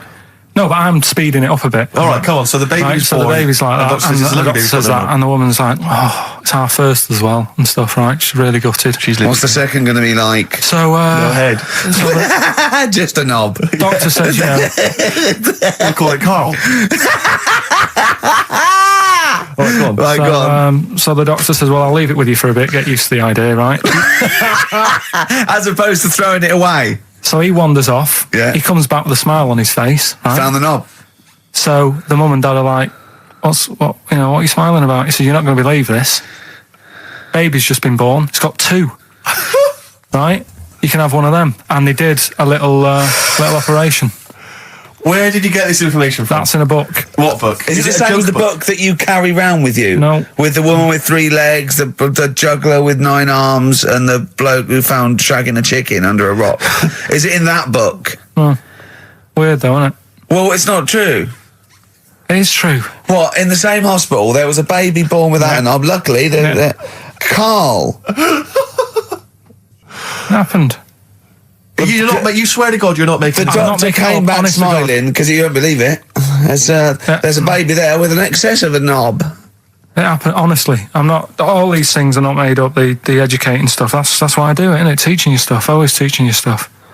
All right, if anyone can confirm the baby with no knob, they're going to confirm it because they're going to go to the same dubious website that Carl got it from. I always try to be level-headed and reasonable in these situations. And it's always Guatemala or Mexico. Rodriguez was born without a knob. Luckily, baby next door and was one 2 knobs. What a load of shite. Play a record. There's still more to come. Oh, I'm looking forward to it. Was it Nelly? Nelly dead. It nearly died. It nearly died. Bones, Radiohead off the Benz album. I mean, might be my favourite album of all time. You said it before, yeah. I can't say I've ever really got into it. I remember when it came out, it was just so ubiquitous everywhere. I never really bothered listening to it. I can still listen to it every day. I mean, that might be sad, I don't know. But it's a fantastic album. Yeah. On XFM 104.9, just practicing for when we talk about music. Talk more about music than maybe monkeys and people born without knobs, baby. Carl, any other thoughts? Educating Ricky. Actually, can we just clarify what this is? I think a lot of new listeners perhaps aren't familiar with this. It's when Carl looks on the internet and finds a weird story about, the double knob fun, and tells me about it. And it's usually not true. Okay. If it is true, I know it already. Go on then, Carl. They're not really weird stuff. It's just stuff that's gone on. That's interested me. That's all it's about, and I educate about it. I should just confirm that we've had a number of emails that say the baby born without a knob and then having one transplanted from a baby that luckily enough had 2 knobs is apparently true. Right, listen. So, I don't question that you could be born with a deformity and get someone's, fingers, knobs. What I'm saying is, it didn't happen with the doctor goes, I'll leave with it. I don't believe it. That baby's got 2 knobs. Exactly. What a coincidence. I bet that little bit of information isn't in there, is it? Sure. That he went out the door, I'm going to get a coffee, came back, bloody hell, hold on, no, there's an extra knob. I found an extra knob. We put that knob on there. Perfect. A couple of emails here trying to respond to our requests for nursery rhyme related information. Oh, go on. Nikki Williams says that she was at infant school and she had a nursery rhyme book, and in the book, and this may just be the illustrations, but apparently the 10 in the bed in there were small baby monkeys, which you'll be loving, Carl. But again, I suspect that might just be the illustration that accompanied I remember I had a book of nursery rhymes when I was little, and my brother, it was older than me, I was about 5, so he was about 16, and I remember him and his mate just absolutely cracking up because it said up Jack got and home did trot as fast as he could caper. He went to bed and bandaged his knob, N-O-B, with vinegar and brown paper. I've since found out that knob is like the old English for head, but I didn't know why they were laughing. Of course. They were just cracking up. This was, whenever one of my mate's brothers came around, he said, where's your nursery rhyme book? And he'd read it to him. Yeah. And it was just the funniest thing in the world. The brown paper and vinegar was a popular method, because didn't Jack and Jill use that? They used something similar. No, that was Jack and Jill. That was Jack and Jill. Yeah, that's Jack when he broke his crown, which obviously, that means his head as well, doesn't it? Yeah. Yeah. So he's fractured his skull on a sort of like an outcrop of rock. Yeah. And then... Is that still used, the brown paper and vinegar? I don't think it is. I don't know, maybe in Manchester they're still using that, I'm not sure. Yeah. But it was fantastic. So then we go and have our meal. What annoys me, I said, right, I'll go for a run. He went, I'll have a bath. I said, I'll see you at 7:45. At 7:55, I have to call him. He's not ready, so he's let me down there. I can't stand lateness or laziness. You hate lateness. Yeah, and he's let me down. Do you know his excuse? He fell asleep in the bath because there was no light bulb. There's no light bulb in the bathroom. So instantly he fell asleep. And he was late. No, do you know what I mean though, Steve? If you're sort of like nice and warm and what have you, I was tired anyway. I've been stressed out for 4.5 hours, right? My life flashed in front of me a few times in that buggy. So it's all sort of wears you down a bit. I thought, right, I've got a headache. You're going for your run. I'm going to have a bath. I walk in, put the light on. For some reason it didn't come on, but I thought, it's all right. I'll just... doesn't matter. You can have a bath in the dark. Summer, so it's light anyway. Well, there's no windows in the bathroom, so... So you were in the darkness? So I'm in the darkness. I nod off because I'm shattered. He calls up, hassling me. So I said, well, it doesn't normally take that long for me because, I haven't got, like, long hair. I've got a dryer and so I can sort of one wipe.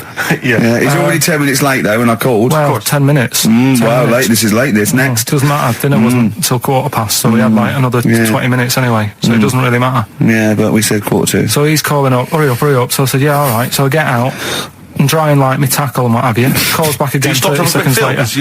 No, I don't. I don't like that. Do that no. Give it a wipe. 30 seconds later, come on. So I end up going downstairs to the meal area, naked, with a wet shirt on and wet socks. I've got headache as it is. Meant to be a relaxing weekend. But anyway, so we have our meal, which is really nice. And then we're sitting in the bar. I'm having a cigar by the fire. Yeah. Like, we're having a rather nice Pinot Grigio. Yeah. He's there going, I've got a headache. Is this 1955 that you live in? I know. So holiday, where'd you go on holiday? Sardinia. Good? Yeah, it's alright, yeah.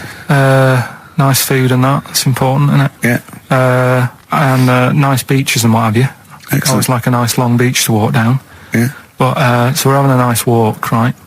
You know how nudists do me head in? Sure. Right. Not a problem though, is it? It's not like being scared of spiders where they might jump out under the kitchen sink at you. You know what I mean? It's not a big problem having your head done in by nudists. Yeah, but it just annoys me. It sort of ruins the day a little bit. Because it makes me feel uncomfortable. Right. Take your clothes off if you feel uncomfortable. It's much more relaxing. Yeah, but... Well, anyway, right, so I'm walking along the beach, right? Lovely long beach, might be watching the sea, picking up shells and that. And what are you wearing? What's your natural beach club? When he says picking up shells, I imagine he's on all fours going, yeah. like that, you know what I mean, looking at things. Just like washing his nuts in the sea to get them tasty. Yeah, going into the sea and then kind of shaking himself and all the water flies off. Yeah. I've just got, flip-flops on, pair of shorts, and like a little light shirt. Sure. Mm. So anyway, walking along, and Suzanne goes, oh, look, right? And there's this woman, German, I think, coming out of the... How can you tell she was German? Underarm hair? I'll get to it. Forget the underarm hair. She came out, it looked like she was smuggling seaweed. I'm going to burst! Oh, God! And the funny thing is, right, she... Smuggling seaweed! Oh, God! She was a bit hairy down there, was she? Mental. I felt bad because I hadn't had a shave for 2 days, right? Looked at her, it was ridiculous. She might as well have kept her trunks on. It was just like she was wearing furry trunks, right? So anyway, so I'm walking along. So, yeah, go on then. So Suzanne's like, oh, look, and I'm like, oh, not again, because every time we go away, there always seems to be one of these. Is she by herself, this woman? Well, the weird thing was, she was with her husband, right, but he had shorts on, he was happy, right, but every time, because I walked past her, and he sort of ran off, because he's embarrassed. Do you know what I mean? There's nothing normal about it. What can he do? He can't go, all right, mate, because he knows it's odd, right? How old was he? Sorry, how old was she? It's hard to tell when someone hasn't got clothes on. Sure. You know what I mean? They always look older, don't they, when they haven't got clothes on anyway. But I'd say she was about 40, 41. Okay. Right. So I walked past, and the annoying thing is, she got there on a bike, right? No clothes on, little pair of boots next to the bike. So if you can wear boots, just pop some shorts on. You know what I mean? That takes more effort for me, putting boots on. So put the shorts on, right? So anyway, so the husband kept running off.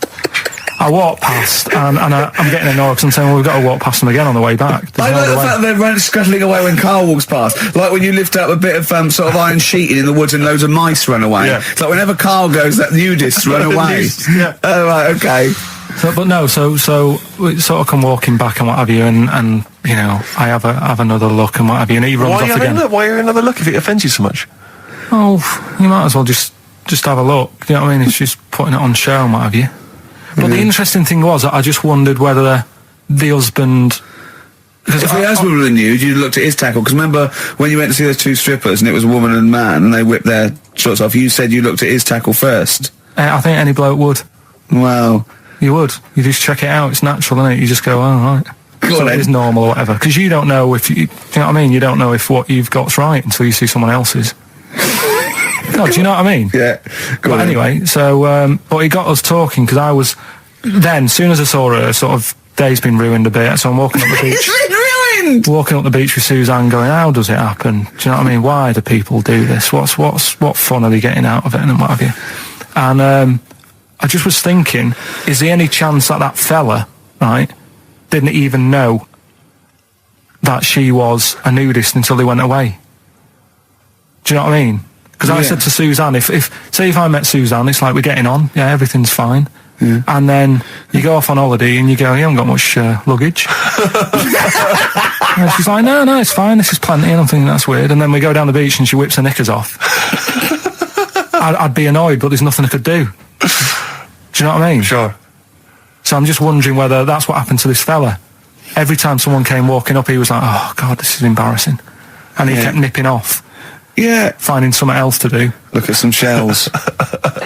So I'm wondering, Rick, if at some point, maybe today or in future shows, we should get a nudist, you know, one of these official nudist spokespeople, you know, because all these nudist organisations, get them on the phone, justify themselves to Karl, because, you know, in his mind, they are, what would you say, weirdos, freaks? I don't quite get it. I was reading something in one of the supplements last weekend, and some journalist went round to some, whatever you call it, some resort or whatever for nudes and that. And it's Were they playing volleyball? Well, the annoying thing was, bowls. Why is that annoying? Well, don't play a sport where you got to bend over.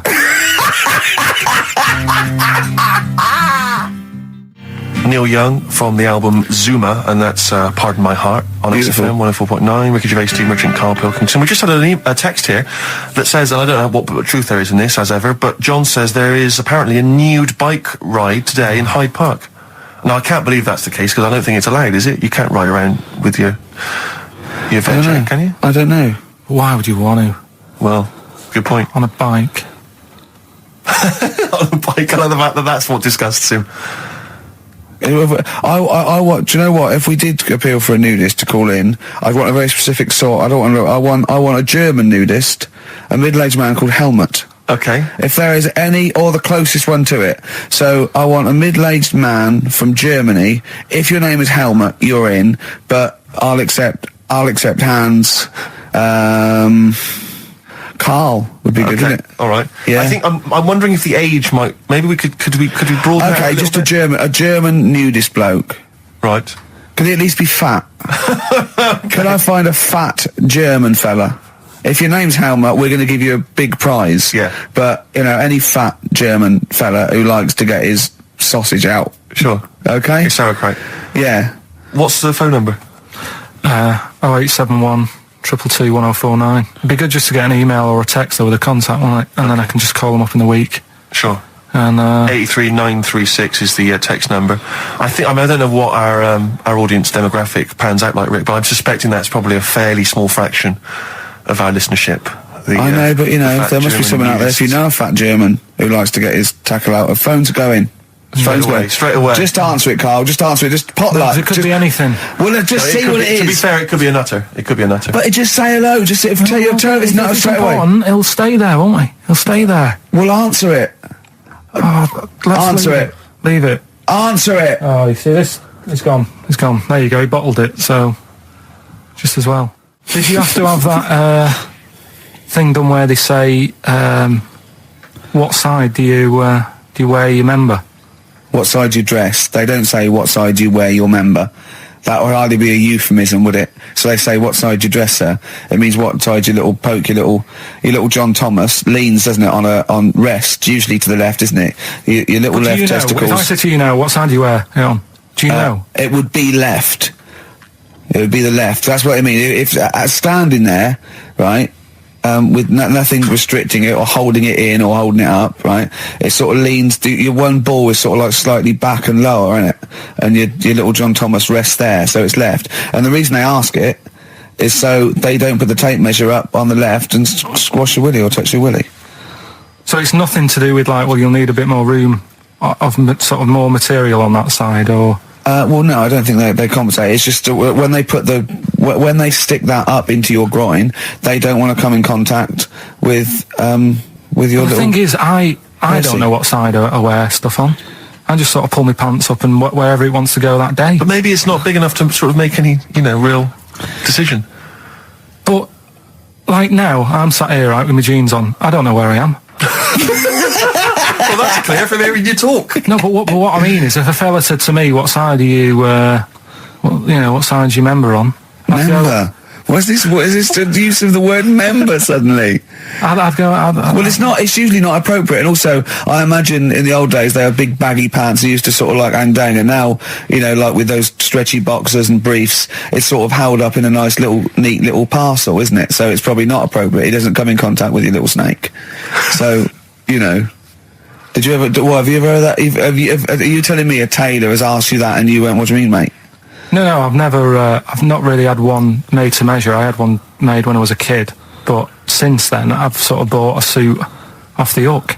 But when you were saying about buying a suit, I know that question sort of crops up, and I don't know what the answer is. It just annoys me the way I don't know. There's no surprises anymore. Do you know what I mean? People know. What do you mean? He's going to go, right, I'm going to measure you now. Which side shall I measure? Go, well, pot luck, go and have a look. Right, there you go. Oh, you got it. You touch me now. What do you mean there's no surprises anymore? What are you talking about? Everything you say is a surprise. Everything you say. Every opinion you have is a surprise to me. What I mean is, why aren't people just happy just to go, well, depends, doesn't it? I'll just pull the pants up wherever it wants to go. I'm happy. What do you mean? Why is this such a big issue? But Carl, when they ask you this question, they're not making a note of it somewhere. It's not statistical research to find out what the kind of common leaning is. It's a question so he doesn't touch it when he's using his tape measure. Just be careful. But he is being careful by asking the question. But what's wrong with him touching it anyway? It's only like a slight. Fair enough. But if he just sort of, knocks it a little bit, you can just go. Do that again? To me, it's the same as the prostate thing. It's just happening all over again.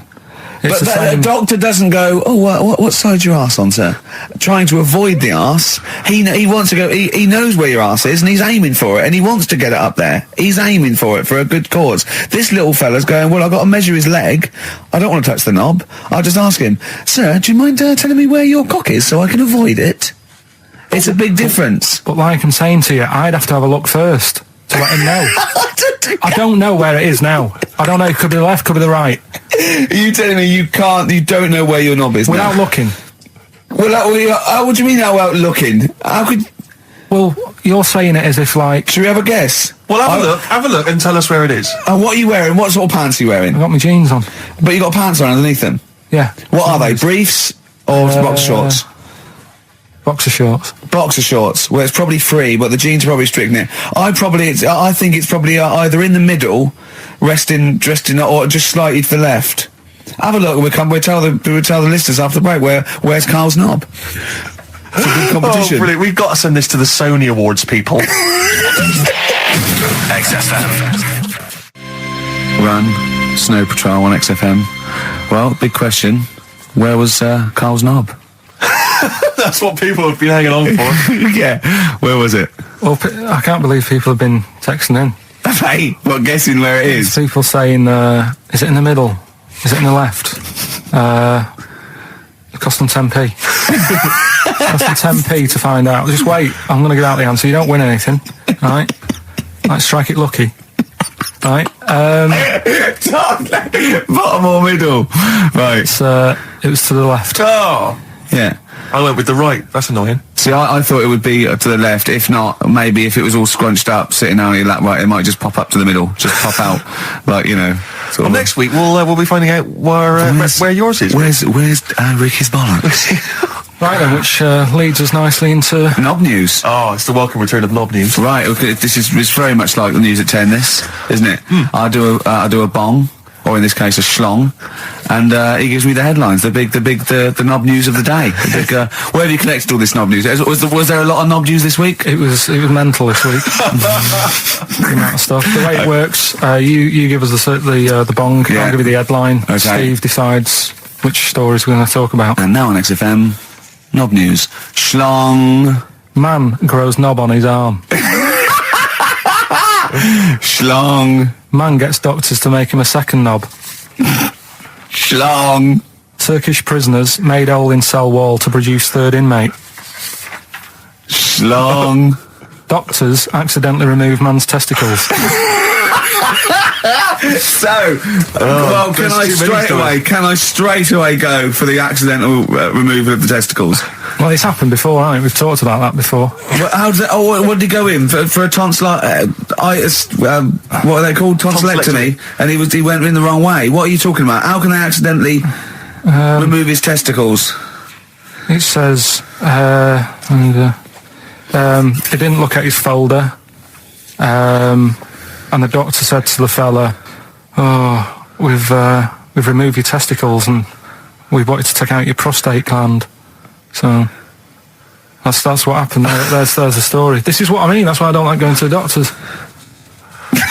It happens, doesn't it? Because all these sort of it's when they say things like, "Oh, it's just we do loads of these operations." That's when they're not concentrating. Brilliant. Do you know what I mean? When they say it's procedure, that's like having a boring job that you do every day when you're not going to be concentrating. I prefer them to go, "This is a tricky one, this." I know what you mean. I sort of do know what you mean. People, you watch TV programmes about, like, you know, removing someone's second head or whatever, and there's like the best surgeons from all over the world. It's televised. They can't It's make a mistake. televised, isn't it? They can't go, "We took his legs off by mistake." Whereas the fella who's having a prostate's like, "Oh, do you want to do it? I'm sick of doing that." Yeah. And they're probably doing a crossword whilst writing it. Of course they are. I've seen that actually in operating theatres. They're doing a crossword. That's what I mean. Yeah. I was just examining some of the other knob news, Rick, a little bit more closely. Man gets doctors to make him a second penis. I'm sure we're all interested in knowing what happened there. Yeah. A German who persuaded doctors to give him a second penis has lost his wife after he showed her the result. Biker Michael Gruber lost his original penis in a motorbike accident, and doctors built him a second one using a mixture of skin, bone, and other tissues. Bone? Apparently, the penis worked so well that he was even able to father a child with his wife Bianca. But Gruber was still not happy and asked doctors to repeat the operation and build him a better organ, to which they agreed. From his hospital bed, he said, "I've got 2 penises, but no wife. I'm hoping when I get rid of one of the penises, I'll get her back." What do you mean? Sorry, so he had 2 put on. What side does he wear? So he's had both. So he's had 3 then. Yeah. Yeah. This is probably the thing that happened with Hitler when he had 1 ball, but he had 3 at one point, didn't he? So he just kept one in the other ball, gave his mum one, and kept the other one. Man grows penis on his arm. I mean, why never people are understood constantly losing their penises around the world? I've no idea. But why on I didn't the realise it arm? was a bit. What do you mean, why on the arm? It's just a graft, isn't it? Yeah, but put it on like your buttock or your side. Not, you can't wear a short sleeve shirt. Why did they've done that before? I don't understand it. Why not just graph it onto the side of your leg or something where it's high up, close to where it should be? I don't know. To get it used to the environment. Like when you would like release a duck into the wild. I've never understood that. If there's a doctor, again, you know, we had a doctor last time, if there's someone who can let us know why they put it on the arm. So they can keep an eye on it, presumably. He's not going to work with this knob on his arm. He's probably in a hospital bed and under examination. Right. So what do you think? They pop the knob on the arm, say, "Come back in 3 weeks." What do you do, by the way? "I'm a mechanic. Keep the knob, keep the long sleeve shirt," because the blokes go, "Why have you got a knob on your arm, mate?" What are you talking about? He doesn't go back to normal as a teacher. Sir, what is it? What is it, Simpkins? You got a knob on your arm. No, don't worry about that. Do your maths. What do you think this bloke's walking around with a big knob coming out of his arm? Why on the arm? So they can keep an eye on it. So it's not But if he's fiddling. in bed, just get him to not put any undies on or whatever, and just have a little sly look at how it's going. Even in hospital, if you're in a shared, like, little hospital room, people going, "Oh, I've had heart problems. What's your problem?" He's there with his arm out. He's got his knob out. Yeah, but I don't think it counts as indecent exposure when they're grafting a knob on your arm, sticking that up the bed. Imagine if he's driving, he's just got it out the window. People driving by. Yeah. At the end of Is that bloke giving me the finger? At the end of the man grows penis on his arm story, it says, a Moscow surgeon said the man will be able to have sex in a few months. He said, women will never suspect. But what kind of a doctor talks like that? Yeah. I'll tell you, it's his cock now, seriously. The birds will never know. He'll be able to go berserk. Yeah, They'll it's- never realise we grew it on his arm. That is unbelievable. Will he have a little scar on his arm, do you think? Yeah, I don't get it. Like I say, 83936. If there's a doctor out there. Or indeed, if you've ever grown Or a tailor. Making you a shirt. What side do you wear your cock on, sir? It's my left arm. What's this? Bit of stones. Yeah, beautiful. Lay it on me. Wild Horses by the Rolling Stones on XFM 104.9. Well, I think the listening public would have enjoyed knob news there. Oh. So, I mean, there was a lot of knob news this week. I was surprised. You know, I would have thought it would be hard sometimes to get knob news together, but... I would have thought it would have been part of a bigger news programme, but, I mean, I don't think we'd dedicate a whole sort of, like John Craven's news round. Yeah. A whole 5 minutes to knob-related news. Yeah. There was other news, was there, in the week at all? Carl, it wasn't just all knob-related, you didn't just research. Oh, they're the ones that sort of stand out. Okay, knob news? Yeah, we've got a bit of knob news, yeah. I'm worried that knob news, because it's only about penises, is a little bit sexist. Have we got any fanny facts? Can we sort that out for next week? I don't want to alienate our female audience. Welcome to Minge London. Good, I'm glad that's that. Well, But then I got back, right, Steve, and called up Ricky. I said, right, are you about? Have a chat and that. So he said, I'll just come round. It's a nice day. Have a drink and what have you. So I got round there at about 6:30, right? Go up to his door, knock on his door, right? He stood there with his tackle out. Oh.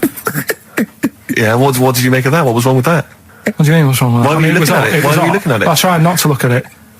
But again, you're always sort of attracted to it, aren't you? Kind of like... I've never been attracted to another man's tackle. I don't know what you mean. You can't help but have a little sly look. And especially when it's there. When you ring the bell, and I mean the one on the door, right? And that's hanging out. And does he dress to the left or the right?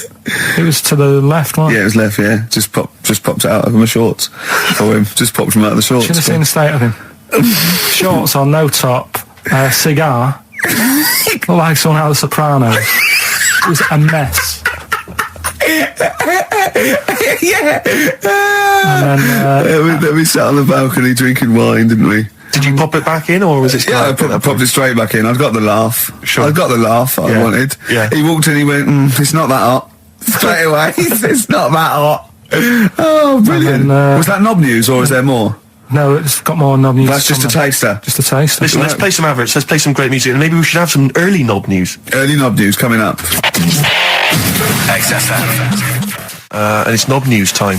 We're all very excited.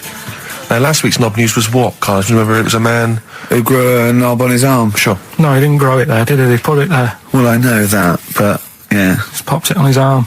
Yeah. A bit. Yeah. This Just a week, recap. That's just a recap of the week's news. Right now, it's the headlines. well, we Right, talked about it before. Do you know the little mouse that had an ear on its back? yeah. Sure. Right. Well, you thought he had a bad time, right? Listen to this one. Mouse walking about with us sort of wearing a monkey's testicle. They're just having a laugh. This is what I mean about a lot of scientists. What are they doing? When's that going to come in handy? I don't know what you mean. Well, they were seeing if you know, say if a fella loses one, right? Yeah. Hitler or whatever, and they go, well, don't worry about it, we can sort you out. I don't know what the monkey's going to do. I don't know if they keep passing them on or whatever, but the actual monkey testicle was put on the mouse, and it worked. It worked for the mouse. But isn't it? I mean, isn't a monkey's testicle quite large in relation to a mouse? Would it not look like the mouse was on a space hopper or something? Oh yeah, it didn't look good. Well, they didn't put it where its testicles would be. No, they did. They put it. Well, how could it walk then? The ear was on his back, so he could just get about. Well, I don't know. But Well, you don't know, do you? You just guessed.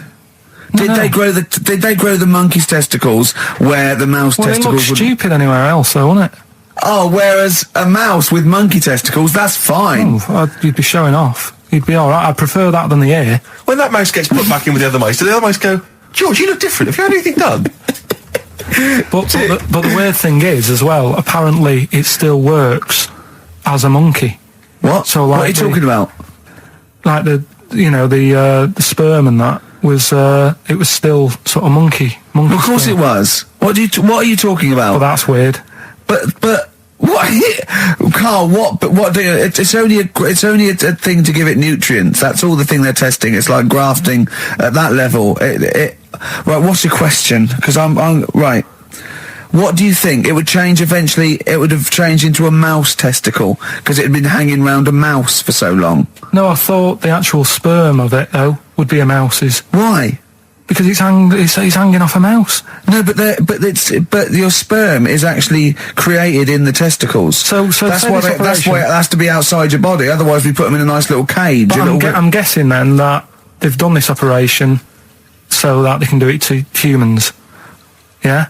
Why would I want a monkey testicle if my kids are going to be monkeys? What use is it? No, think. That's no. That's going to happen anyway, Carl. Yeah, but think. Think of what you're saying.